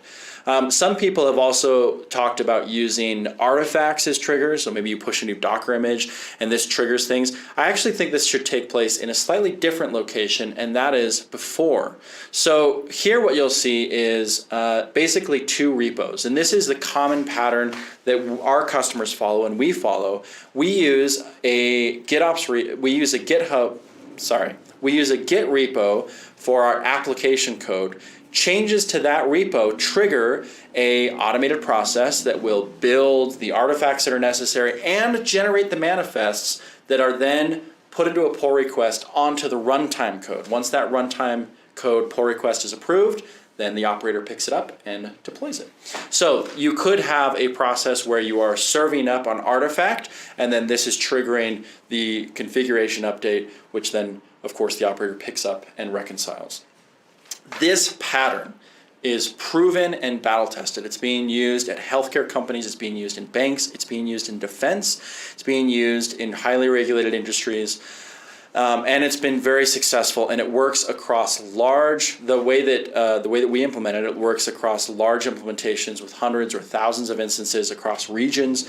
And these are some of the things that we are actually trying to solve at CodeFresh, are how you solve those scale challenges. So this simple pattern, when you scale it up, the first thing that happens is confusion around what's going on. So people get stuck in a process of wondering, what's happening? What's been deployed? How do I know what's going wrong? And this is especially true in microservice-based architectures. If one service starts spitting out errors, is it because that service is broken, or could it be because a client somewhere is causing those errors, or another service that's relied upon by this service? You don't always know exactly where the errors originate, even though, and granted, if you've architected it well, maybe you will know that easier than other cases, but we know that the world is not perfect. And so one of the first things that happens is there can be some confusion about what's happening, what's the status of everything, and you'll find someone pops up in Slack and says, hey, something's broken. Did somebody just deploy? And of course, that answer, that method of figuring out what's going wrong with your software deployment works really well at a small scale when you've got a handful of engineers. But as you have hundreds or thousands, as you have distributed teams, this starts to break down and not work nearly as well. So we want to know ultimately, how do we identify regressions? Where did it start? What changes took place? Who changed it? What issues were being addressed? You want the full context of everything that was happening when a regression started. And this is why at CodeFresh we've actually launched what we're calling GitOps 2.0. And this is our vision for the future of GitOps. Now, this is something that we're going to work on with the community and try to bring some of these ideas into the GitOps working group and ultimately open source and put them into Argo ideally. But some of the things that we're trying to address are the challenges of what we call the day after adoption. Once you've implemented GitOps, what do you run into afterwards? How do you scale it? How do you know what's going on? How do you get visibility? So this is actually where we've been focusing our attention. So what we've been implementing with GitOps over the last few months and piloting with our customers and finding success with is leveraging Argo CD to build an enterprise platform that can solve the challenges of scale and enterprise. So for example, let's say that you have hundreds or thousands of hospitals with embedded systems that you need to update and manage. How would you manage that? This is something that CodeFresh can solve, where we leverage Argo CD and we build on top of it an enterprise platform that's going to make it simple. So I'm going to show you what that looks like. Inside of CodeFresh, you have a dashboard that's going to show you everything that's happening with your environments. Now here I'm looking at my production environment. This could actually encapsulate hundreds or thousands of microservices in a single view, or you can divide it up depending on the architecture that you have. But we do have a well-worn path that you can follow to set this up that's going to work and be reliable. Now this dashboard gives me everything I need to see the status of all my deployments, all my environments, all my changes, and all the ones that have happened over time. So to drill down on this, first, if I'm looking at a current rollout or a past rollout, I'm going to be able to see all the pull requests that were part of that. And you may often have multiple pull requests. Again, we are actually taking an application repo, building configuration, and then opening up the pull requests onto the production repo that has the actual whole stack on it in order to be deployed. So those pull requests are going to give you all of the code changes that are going into this. In addition to all the updated services, we're also going to see all of the issues that were being worked on. And sometimes this is really valuable. If you're looking at a pull request, sometimes it's not always clear what the context is. Being able to jump straight into the Jira issues to see what was happening, what was being solved, can really help narrow down the scope of addressing issues. And ultimately, we want to make sure that you don't have any issues in production, but we have to reliably say, if we did have an issue, we know exactly how to fix it. Our mean time to repair or mean time to recovery is going to be very low. And that is all about having visibility and observability into your systems. We also see the updated services. So any change that happens, it's going to be visible here, even though there are other services that are part of this stack. Those ones were not updated as part of this rollout. And we can see what moment that each deployment happened, how often those deployments happening. So you can imagine looking at your performance data, seeing a degradation and just going to the spot in the timeline and saying, okay, this is the deployment that we need to be thinking about. So the simple pattern is someone makes a commit, that makes a change to the application code repo, which then triggers a CI process in CodeFresh to build, test, and then create the manifests that are going to go into the manifest repo, which then is reconciled by Argo. And we are managing multiple Argo instances within the CodeFresh dashboard. So even if you're working across multiple regions, multiple parts of the globe, different levels of compliance, different firewalls, you can actually bring this all into a single pane of glass where you can see everything that's going on and work through it from there. This dashboard we found is incredibly valuable for us, and it gives us the insight that we need in order to deploy at scale. I mentioned some of those customers that we have who are managing hospitals or defense applications, things like that. This is secure, and it's very easy to observe what's going on. So I'm going to give you actually a quick demo of how we use these tools internally at CodeFresh to deploy CodeFresh. I'm going to jump into my CodeFresh platform. You can see I can actually see all my connected Kubernetes clusters. I could also jump in and see all of my Helm releases that are currently running and exactly their status. But I'm going to go into the new GitOps dashboard, which is essentially an enterprise build of building on top of Argo features. Now here you can see all of the different environments, applications that I have. I'm going to take a look at production. It looks like we last deployed to production 6 hours ago, and you can see there were quite a few deployments today.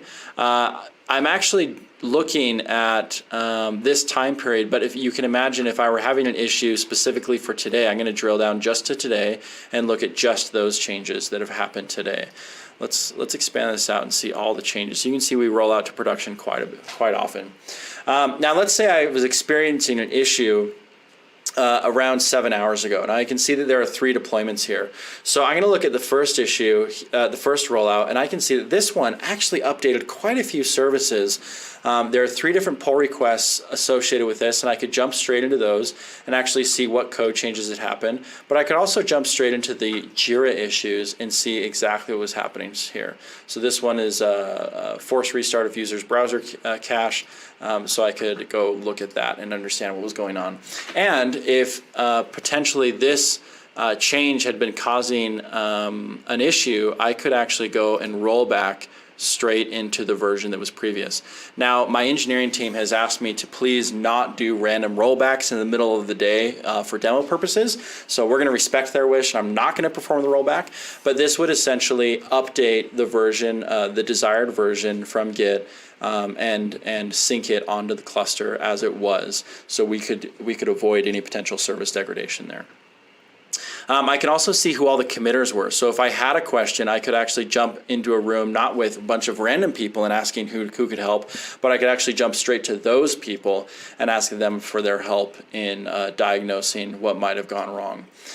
So this gives me a lot of confidence. And again, this is working across clusters, across firewalls, across regions, and it's going to give me everything that I need to understand exactly what's going on at any given moment. So this is incredibly valuable, and we can see that there's actually a rollout that's just been triggered. Hopefully I didn't actually hit the rollback button. If you do want to learn more about GitOps, I would encourage you to follow us on YouTube at CodeFresh. We have videos there with users talking about their experience implementing GitOps, how they've managed to deploy software faster, more often. Their engineers are happier. They have more confidence in their deployments. They're more likely to be able to deploy, on a Friday afternoon because they have confidence that the system is going to work, that they're going to be able to pinpoint any issues that arise very quickly. Check out on there, there's an interview with a guy named Victor from Viva, which is a healthcare company, talking about exactly how they're using GitOps with CodeFresh, Argo, and of course the principles that we've discussed. I'd love for you to follow it there, and please, if you have any comments, send them over to me at Today Was Awesome on YouTube, and of course you're welcome to try this stuff out at codefresh.io. You can try it free or get a demo. Now, of course, we are contributing all of these components, a lot of these components to the open source, and we're going to be building back into the community as much as we can. We really strongly believe in the open source power to innovate, and we've had a lot of help from companies, like Intuit, and of course many others who have been really important in developing Argo and seeing it be effective. So I'd love to take your questions. I'll be monitoring the chat. And thanks again for having me. I really appreciate it. And I hope that maybe if you were reluctant about GitOps, you're going to be more interested to give it a try because you see how it works and see how effective it can be for so many people. Thanks. Take care. Bye.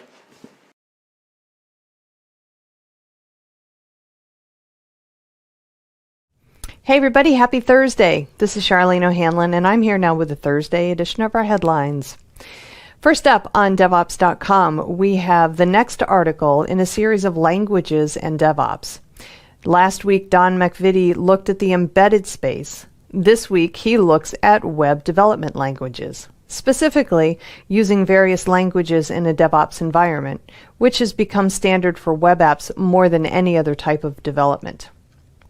Beyond HTML, CSS, and JavaScript, developers use any number of different languages to create web applications, especially on the back end. In the actual development environment, Don looks at PHP, Java, and JavaScript, as well as a few others, and says JavaScript still rules the roost in the web development coop. It is used on both client and server, and there are a ton of developers and DevOps people available who can be productive in JavaScript from day one. It's also increasingly used in other contexts, meaning skills could transfer to other projects. That said, there are definite advantages to other languages, including Python, Ruby, and even C#, and Don takes a good look at each and every one of them.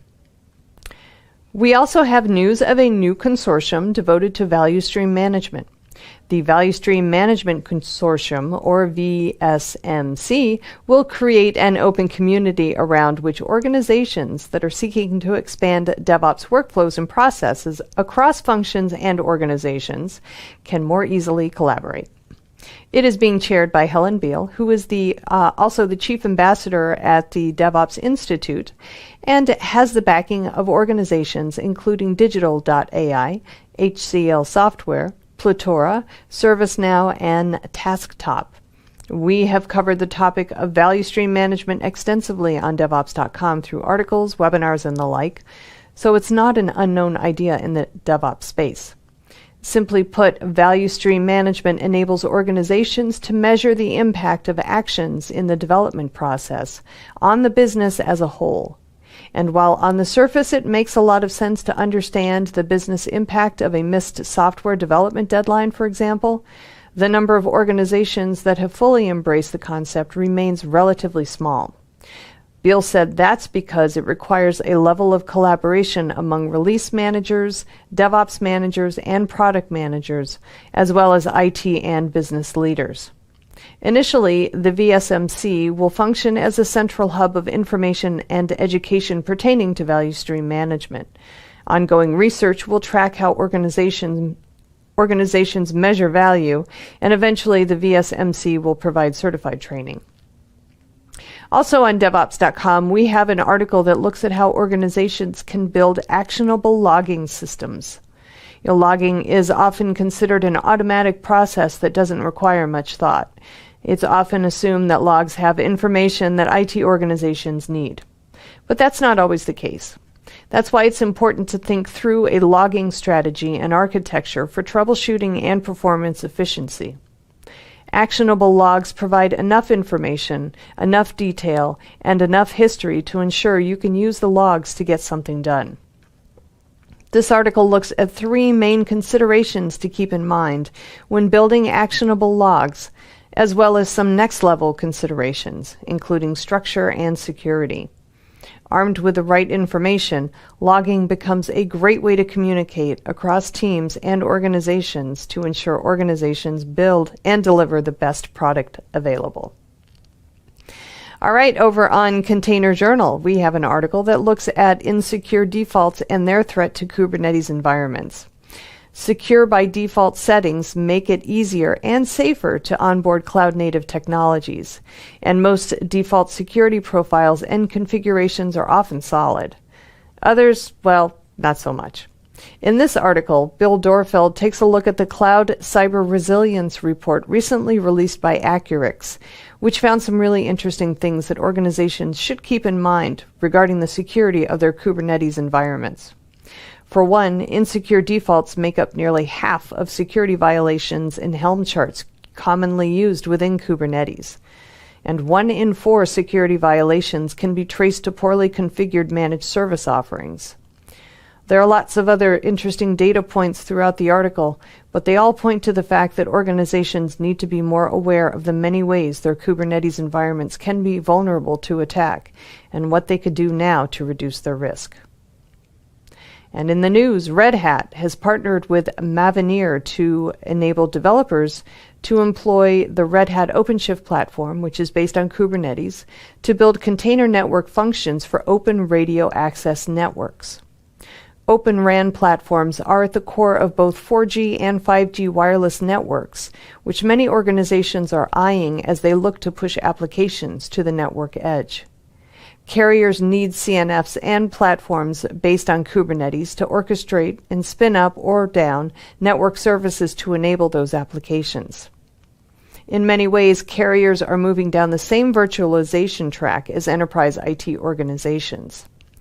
The major difference is they need to make that transition at scale without interrupting any existing services provided. This partnership with Mavenir is the second major Open RAN initiative for Red Hat, following a collaboration with Altiostar that was announced last year. On Security Boulevard, Sue Poremba covers a recent presentation by former Department of Homeland Cybersecurity and Infrastructure Agency head Christopher Krebs, which he had at the recent Checkpoint 2021 CPX360 conference. He spoke at length about the 2020 election cycle, which he said was the most secure in the history of the United States. Threat modeling, he said, made that possible. To assist its partners in assessing the risk landscape, Krebs said the agency approached things through a risk formula in which risk equals threat times vulnerability times consequence. They also took into account the likelihood of an attack when determining risk. But while threat modeling can be an effective tool against cyber attacks, it does require an all-encompassing approach, he said. It's not a matter of thinking like a cyber criminal to determine how they'll attack, but rather understanding what they are after and what the ultimate consequences would be for the organization if the criminals are successful. Threat modeling is about constantly evaluating both your internal and external conditions, and will put organizations in a position to be more effective in their response to any sort of threat actor. It's kind of cool.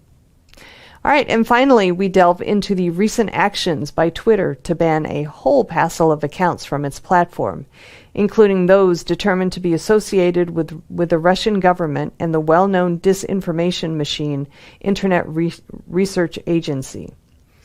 Twitter's been known to ban accounts of those that violate its terms, including one Donald J. Trump, but the sheer number of accounts Twitter knocked out was, dare I say, unprecedented. 373 accounts for violating their platform manipulation policies. Of those, 4 account networks were linked to state information operations associated with Armenia, Russian, or Iran.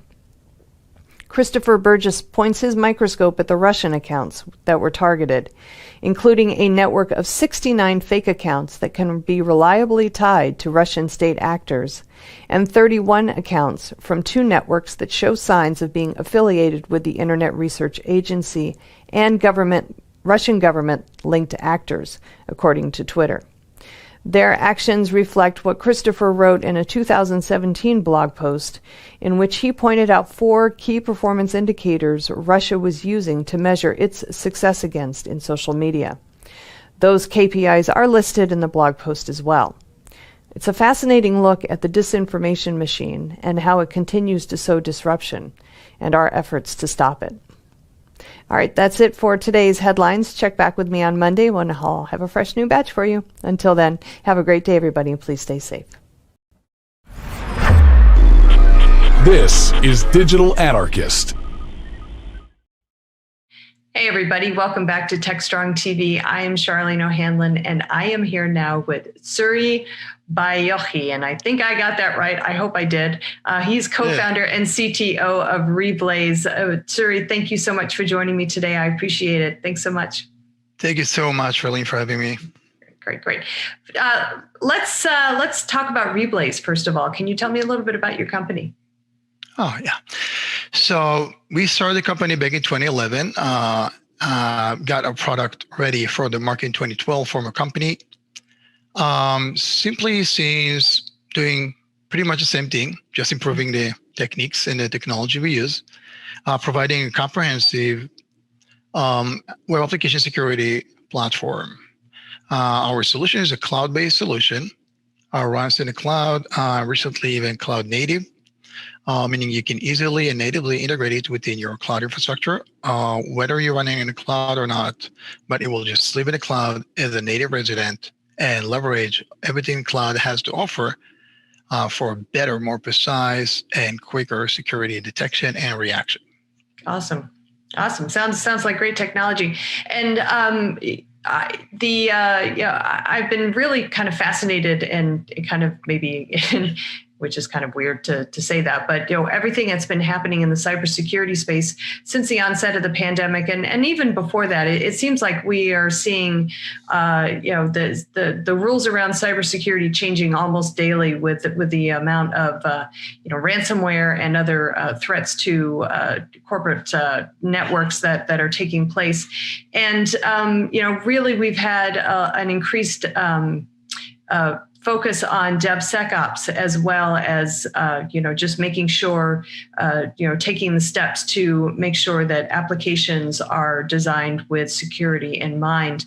But I imagine your customers are really kind of hyper focusing on that as well. What are you guys seeing as kind of the largest pain points, if you will, from your customers when we're talking about this? We're talking about the threat landscape in general. Yeah, so you touched a few, I believe, important, significant points. You mentioned DevSecOps. It's something I would like to elaborate about. Most likely is not only the best way to do security today, rather probably most likely or soon to be the only way to do security. In other words, you may be able to tune manually and configure to the best way from security perspective a platform at a certain scale. But as we know, software is eating the world, as Anderson Horowitz put it at the time. And developers themselves migrated and shifted to methodology of microservices. That means within your own organization, your own platform, new services, new APIs are exposed daily or weekly. So systems become more sophisticated, doing much more. Everything is automated, and therefore, doing it manually simply impossible. If you're doing it manually on a scale of a cloud, you're probably doing it wrong, despite of what you believe. Don't give yourself that credit. So, automation in place means rules, templates, everything is automated. Policies are made to be enforced and made to be implemented and applied everywhere. Detection at scale is done using data analysis, machine learning at scale, AI, and so on. And that simply put, the security solution, I would say, security solution is no longer a product, is no longer something that somebody is using as an end user. Rather, think of it as a farmer providing ingredients to a chef. And what do I mean by that? So, conservative software, you add a software somewhere, server, client, and then you have interface of which you're interacting with using whatever your means of their computer is, computer, mouse, and so on. Today, we're talking more about API. If your security solution is connected and integrated with cloud solutions, meaning everything is done through API. So your software, your solution is just one ingredient amongst a set of tools and platforms which together make these platforms secure, efficient, stable, and so on. So basically, your software is used by a developer to take it as part of their orchestration, right?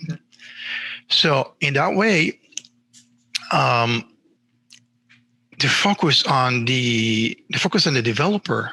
I mean, the developer becomes the front of the decision making, of the process of selecting the technologies, because at the end of the day, it is at their responsibility to make sure everything works flawlessly.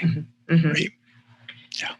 So that's a great point, and it's something that we've been talking about a little bit, which is kind of the evolution, if you will, of the developer from the as part of the buying cycle. They are now kind of that decision maker. They're the ones who are in the front lines, and so they're the ones that know what they really need. And I wonder if this means that organizations really need to, or software vendors really need to kind of shift the way that they market their offerings, their technologies, and maybe put in a different spin, if you will, on how they bring their products to market. Oh Lord, they do. And the thing is simple, right? You need to rephrase all your marketing, reset your mindset. How do you market? Who do you market to, right? We've been told since a long time ago, that's famous says goes by, don't sell the steak, sell the sizzle, right? So salespeople have been trained generation after generation to sell the sizzle, to sell the gimmick, to sell the whatever is there. All of a sudden, you sell to developers. You can't sell them sizzles. Those guys, you can't buy them with moving your hands and whatever you do with small talks, because they want to cut to the chase, and they will cut to the chase, and they will integrate your product. You start with a technical demo before you talk about pricing model, before you talk about total cost ownership and ROI and all those. The focus starts from the core, from the technology, from the solution. What problems are we solving? What technology are you using? How easy it is to integrate with the product, because no software is an island. Everything is connected. We're talking about a world of which software is connected through APIs, and every system is basically connected with input and output from both ways, continuously and ever growing. So that's why you have to sell to your audience and understand that the decision makers, I mean, as long as we're talking on the scope of cloud, infrastructure as code, DevOps, DevSecOps, and developers and so on. So talk their language, be humble, and don't come up with these marketing phrases and things you believed work in the past. And the less, I would say, tracking cookies and automated marketing you have in your website, more likely they will stay and come back to the website because they are privacy aware. So things of which used to work so-called for a while probably no longer will. And that's a tremendous mind shift need to be done within organizations. Yeah, I agree, and it's interesting having the conversations with organizations and the way they approach selling today.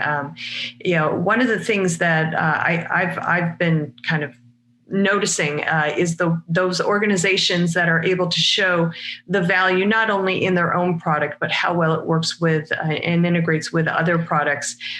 That's a huge value add, and that is for many developers, that could be the one thing that sells them on your product.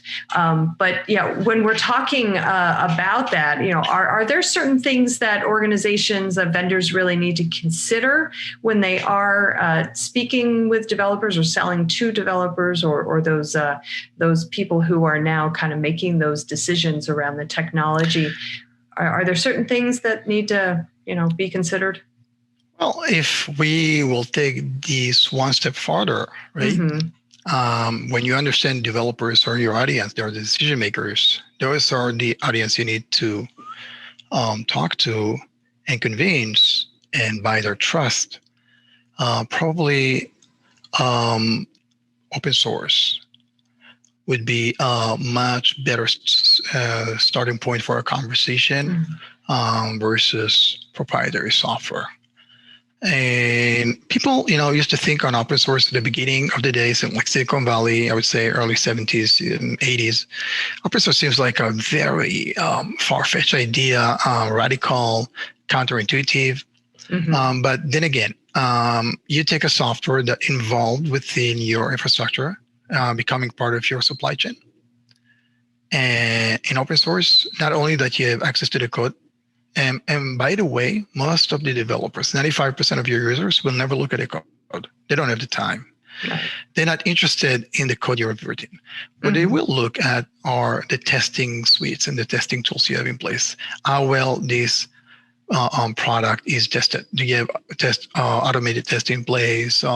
Every commit, every version is, released with release notes and a verification of all tests are passed and so on and so forth. So they have the ability to verify code quality, not only in their standard QA, rather than just by running automated tests and getting ensuring that things would be would simply work. Now, when we talk about security, that's even I would say even becoming more significant open source because we have seen that. Actually, we have seen it and we are still seeing it time after time often. Some organizations, companies, even well-known brands sometimes, they still living the dogma of security by obscurity. And everything is okay until a breach is being discovered, right? Until there is a problem. And then you find out that, somebody just assumed that nobody will discover this very high port open and whatsoever. In so many cases, the vulnerabilities were just simply out there, not that sophisticated. And with open source, you got to build a secure system or a system that provides security, means control and command and protection, despite the fact your code is open. Just like, for instance, let's take encryption algorithm, AES. The source is open. Everybody knows how it works. And yet I can encrypt a secret and send it secure to you so you can decrypt it and read it, and nobody in between can look into that. So obscurity is no longer play any role within security, rather transparency. Vulnerabilities are everywhere, will always be. And the more transparent and open we are, the faster we are to fix, to correct, and to remediate. So it's basically, I would say, it's some sort of culture that takes place everywhere in our life, also making its way into the tech world.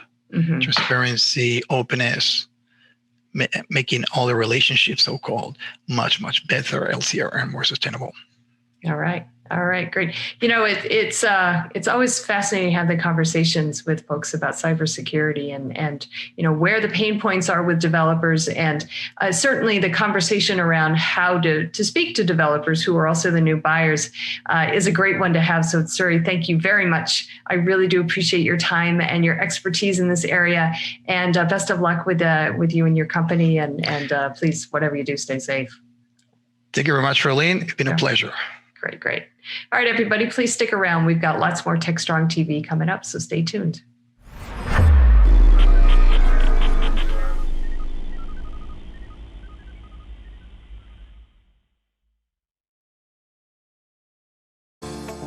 Disruption is occurring across every aspect of IT. Open source, cloud services, DevOps, and cloud-native software architectures are democratizing IT and radically transforming how business is done. The old ways of creating software and doing IT are being replaced with agile, flexible, faster, and cheaper methods, benefiting vendors and users alike. Accelerated Strategies Group is out to democratize access of industry expertise and knowledge. We use our expertise and experience to offer insightful, intelligent, useful information in a variety of formats relevant to the IT community: digital events, videos, reports, assessments, workshops, and implementation projects with tech vendors, IT organizations, and business leaders. We widely and openly share our work products, often for free. Analyst reports these days aren't worth more than a graph or chart that tells a story or illustrates a market trend. We work with developers, DevOps teams, cloud architects, security engineers, and transformation leaders most every day, creating and implementing transformational strategies and technologies. We're not just thinkers, we're also doers.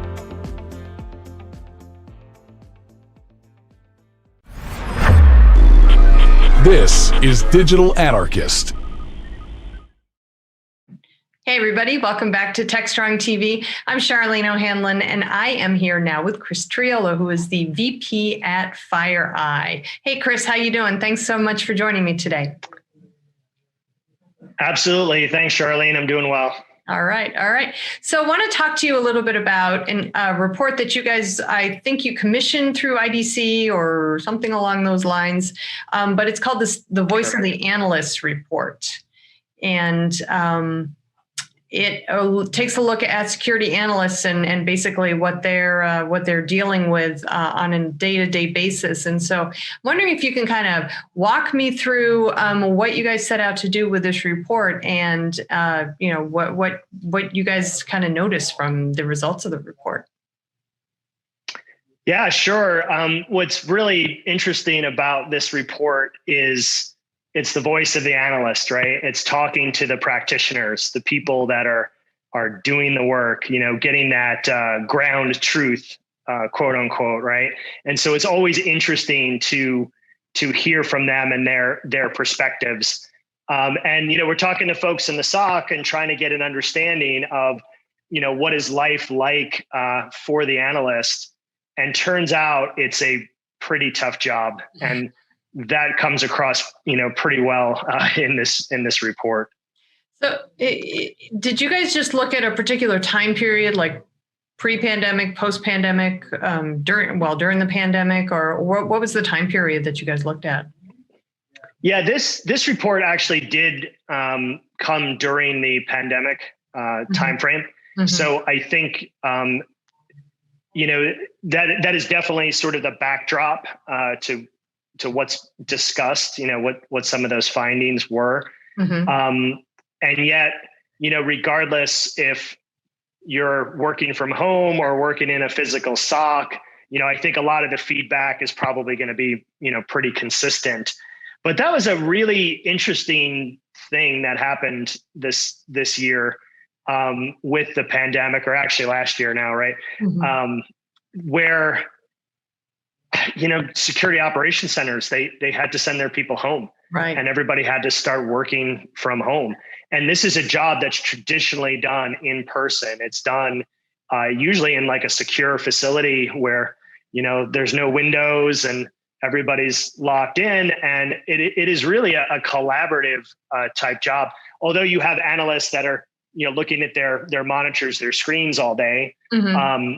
When they do have incidents, things that have to be managed, they typically do that as a team. Right. And they do it right, sitting next to each other.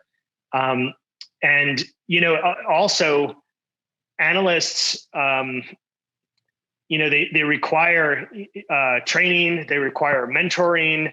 A lot of that is happening because they're located in the physical proximity. They need that connection with the more senior folks. Right. Junior analysts, which maybe I'm getting ahead of myself, but they tend to burn out and you need to replace them at some point. So there's always a flow of new untrained analysts. So it's really important to have connect them with, the senior folks in the SOC. And when you're physically located, that's really easy. When you're not, when everybody's working from home all of a sudden, mm-hmm. with all the distractions that, come from home, it becomes, that much more challenging. Yeah, I can't imagine how difficult that job was. I mean, obviously there's a fair amount of stress and pressure that's associated with that job to begin with. But when to your point, when you pile on the fact that all of a sudden what has become a completely collaborative environment no longer is there for a lot of these SOC employees, the analysts, and then you pile on everybody else, the fact that the entire family's at home now. That's got to be really, really difficult for them to just focus on being able to do their job effectively. So, I mean, were there any indications that job for performance or the level of accuracy, if you will, suffered because of the shift to work from home? Or were there any other sort of kind of just implications of that? Yeah, I think that it's hard to tell from the data if the overall performance dropped in the SOC. I think, though, what it does tell us is that the stress levels actually increased. Mm-hmm. And some of that is clearly due to being, sort of out of your natural environment, away from that team, as we discussed, trying to adjust to the different kind of monitoring. And what I mean by that is when everybody was in the office, and I mean the whole company, your event sources, the security devices and what they monitor is sort of one set of things. But then when you send everybody home and now they're all working from home, the stuff you were monitoring before in the office networks has changed. You need to be looking now at the end users, their laptops, their endpoints. You need to look at their VPN logs, right? Because they're all logging into the corporate network. And that's where you're going to see the, indicators of compromise or, the malicious activity. So shifting the focus alone is not only, sort of difficult, but adds to that stress, right, for the analyst. So was there an increase in the amount of alerts that came through during this time also? I mean, was there, and if so, was it due to just the fact that everything was different, the way employees were working and the way the analysts were working, or was it actually an increased cybersecurity threat landscape? Yeah, I think not so much an increase in alerts, just a change, just sort of transition from network-based alerts to host-based, right? And that's where the predominance new alerts kind of came from. I think the overall volumes didn't change too much, but the threat is definitely higher. I mean, for a number of reasons, crazy things like people are just targeting folks around COVID, like everybody's looking for COVID information, and then, to actually get sent malicious emails telling you, click here to learn more about COVID. Those kinds of threats, people weren't used to seeing, and, sort of had to manage through, which, that alone is probably raised the threat levels. But our home networks are not very secure, right? I mean, how much time and energy does the average employee put into securing their home network? It's that alone, I think, just increased the exposure, not the threat, but the exposure, right? Interesting. So do you see, based on the fact that A, we're still in a pandemic and nobody's going anywhere anytime soon, from what I can tell, and B, there seems to be, even if things were a lot better, there seems to be a kind of a general consensus that, we're moving away from that, in on-premises, in-office working environment, permanent, that we may go to a hybrid environment, or we may just continue to work remotely forever and ever and ever. But do you, because of that, especially within the Security Operations Center, are we going to see a shift in technologies or different tools that security analysts are going to be utilizing to be able to, remain doing their jobs effectively, or even maybe faster or more accurately because of this new working environment? Yeah, I think so. I really want to answer, though, first by saying, I think that when we can, we're going to return to the SOC. Even if the employees of a company end up being more remote or hybrid, I think the SOC mission is best executed in person, for the reasons we said earlier. Mm-hmm. So, that, if I had to predict, that's where I would say it's going. So I think the SOC essentially is going to return to normal. With that said, if they continue to be remote, we're going to have to make sure that we are getting them the tools that they need beyond just the consoles that they typically would monitor, but things that are collaborative, right? Like, if you're managing an incident in a SOC, you need a whiteboard, right? Mm-hmm. People are up there scribbling and sharing information. So you need technology that could help support that, right? And I know there's whiteboarding stuff that's out there, but people have to get used to using it, and they have to, get efficient with that. So I think it's those kind of collaborative tools. Our workflow tools, like, for example, how we do ticketing and manage the flow of incidents from, group to group and team to team. That stuff has to be in place. If it's not, you got to get it there quick, because again, the more people are remote, it drives that need to get people coordinated via the tools themselves. So I think there's that as well.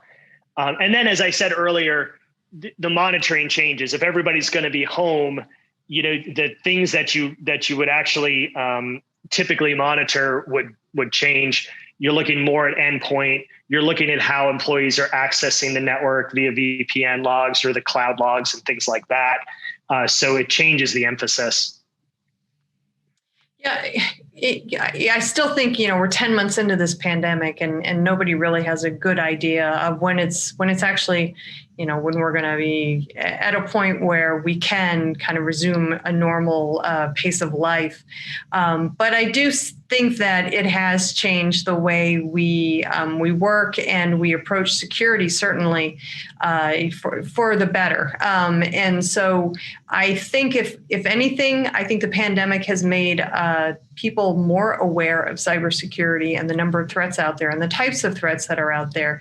And so hopefully, if anything comes out of this, it will actually be that the security analyst jobs might be a little easier because people are becoming more security aware.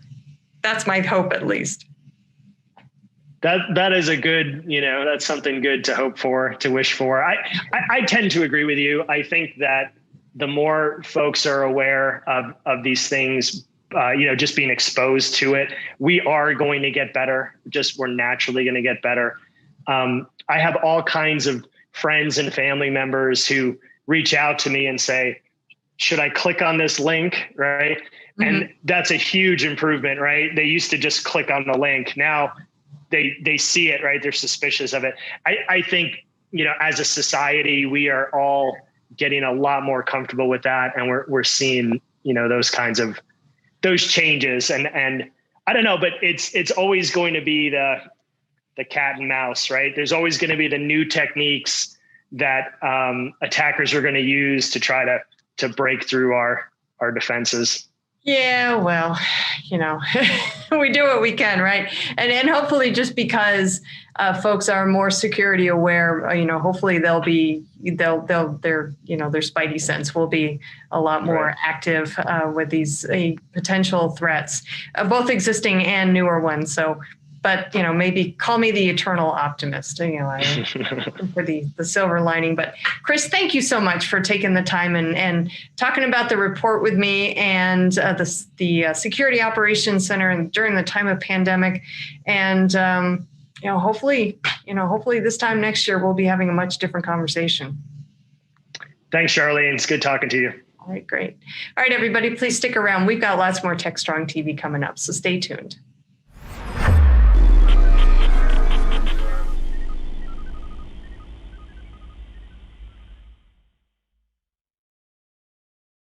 Hey everybody, happy Thursday. This is Charlene O'Hanlon, and I'm here now with the Thursday edition of the Webinars Preview. As always, I let you know about 3 webinars that are coming up that I think are worthwhile and worthy of your time, and letting you know in the hopes that you can register and attend them along with me. The first one is called The Next Big Thing for Value Stream Management. This one is happening Monday, March 8th at 1 p.m. Eastern on DevOps.com. And this is a panel discussion, features an all-star lineup of speakers, all of whom are very much involved in the value stream management field. So we have Helen Beal, who's the Chief Ambassador at the DevOps Institute, Chris Kondo, who is the Chief Analyst at Forrester, Jeffrey Keyes, who is the VP of Product at Plutora, Brian Muskoff, who is the Director of Product Management at HCL Software in the DevOps section, Neelan Choksi, who is the President and COO of TaskTop, Richard Naster, who's the Chief Scientist for Value Stream Management and Vice President at Digital.ai, and RJ Janendra, who is the VP and GM for IT Business Management and DevOps at ServiceNow. They are all going to be talking about what's happening in the world of value stream management. It promises to be a spirited discussion, and is one that I am certainly looking forward to. The next webinar is called Zero Trust Journey, a Security Leader Story. This one is happening Tuesday, March 9th at 11 a.m. on Security Boulevard, and it is sponsored by Banyan Security. This webinar features Robert Davis, who's the Director of Cybersecurity at Chick-fil-A, and he'll talk about how his organization shifted from a traditional castle and moat approach to security to one that focuses more on zero trust, least privilege access, and continuous authorization. Some of the takeaways at this webinar will be an understanding of why zero trust is a desirable security ideal, how to identify potential zero trust projects, and how to constrain project goals for success. The final webinar I want to let you know about is called Tackling Open Source Governance in the Enterprise. This one is happening Wednesday, March 10th at 11 a.m. Eastern on DevOps.com. It's sponsored by WhiteSource. This webinar will focus on how to build a strong open source governance framework and what the appropriate tools are that can benefit organizations to ensure both open source compliance and risk mitigation. So this one features Eric Teese, who is the Director and Global Open Source SME Lead over at Wipro Limited, and Jeffrey Martin, who's the Associate VP of Product Management at WhiteSource, both of whom are very well versed in open source security. Another great webinar to check out. All right, that's all that I have for this edition of the webinar's previews. I'll be back on Monday with a brand new spanking new batch for you. Until then, have a great day, everybody, and please stay safe. All right, welcome back, everybody. Next up, Mitch Ashley in his Analyst Corner talks about Facebook and Mark Zuckerberg and their ongoing war in the social media space and what it means for the customer is the product model that so many businesses these days are working with and how that could be changing. It's a great commentary. Let's give it a listen.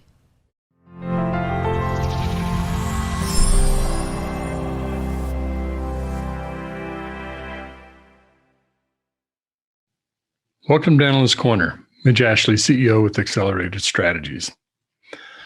So I'm not one to make proclamations very often, but I'm kind of feel compelled to do this one. I guess my proclamation is the free ride for social media is over.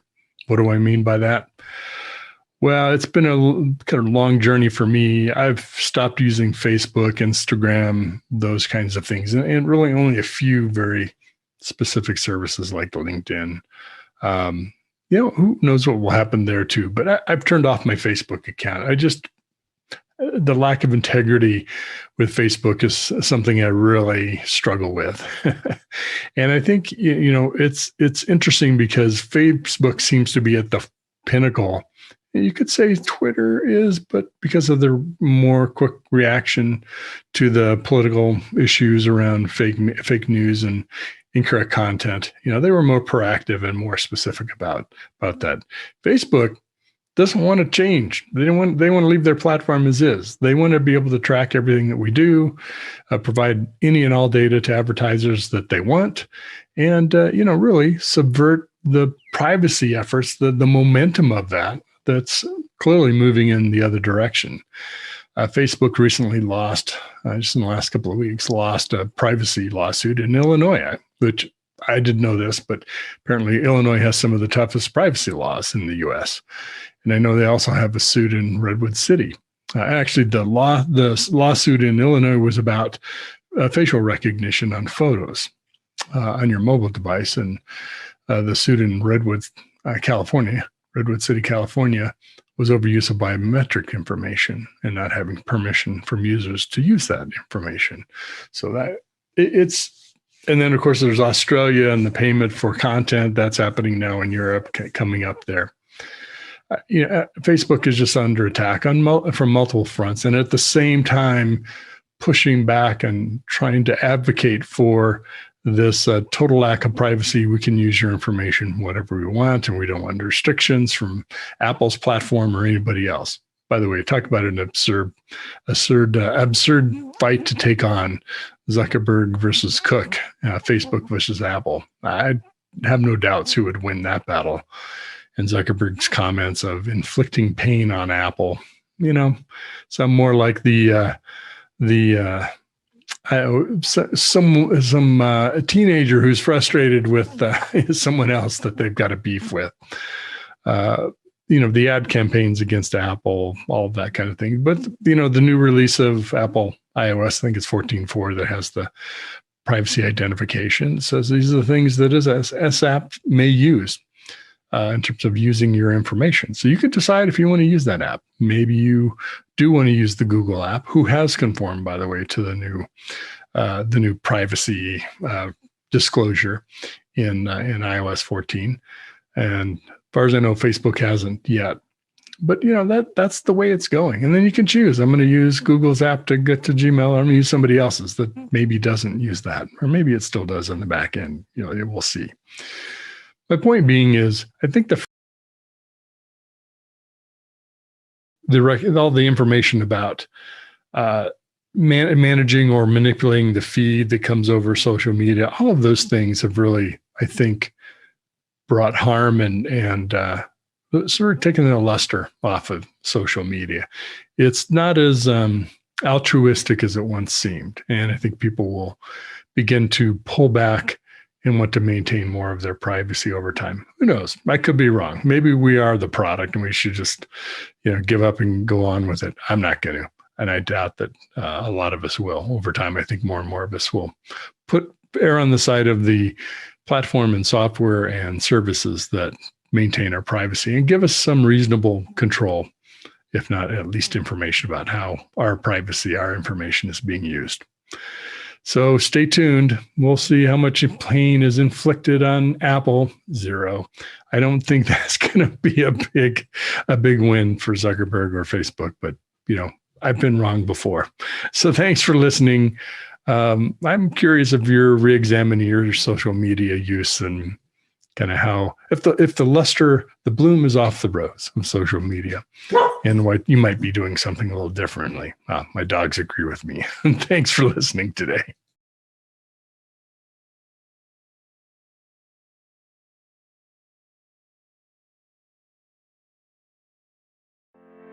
The security landscape is evolving rapidly in the face of disruption. Growing cyber threats, a global pandemic, and other factors have irrevocably changed the way organizations view and adopt security technologies.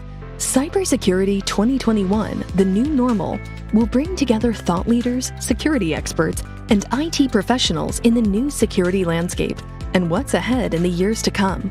On topics ranging from ransomware to DevSecOps, from speakers including Chen-Zi Wang of Rain Capital, Richard Steenan of IT Harvest, and Ira Winkler of Secure Mentum. Visit MediaOps.com/cybersecurity2021 to register. All right, everybody. That wraps up today's episode of TechStrong TV. So many great conversations we had, and we're going to have a lot more on Monday's episode as well. Just a quick reminder before we close out today's show: the Cybersecurity 2021 Virtual Summit is happening today and tomorrow here on Media Ops. You can go to MediaOpsEvents.com and check out the agenda and register. The virtual summit will be available on demand. If you're not able to actually catch it today or tomorrow, you'll be able to still enjoy all of its goodness, even if you're not able to see it live. But for now, this is Charlene O'Hanlon, and we have had a great time today, and I hope to see you all again on Monday. Until then, have a great weekend, and please stay safe.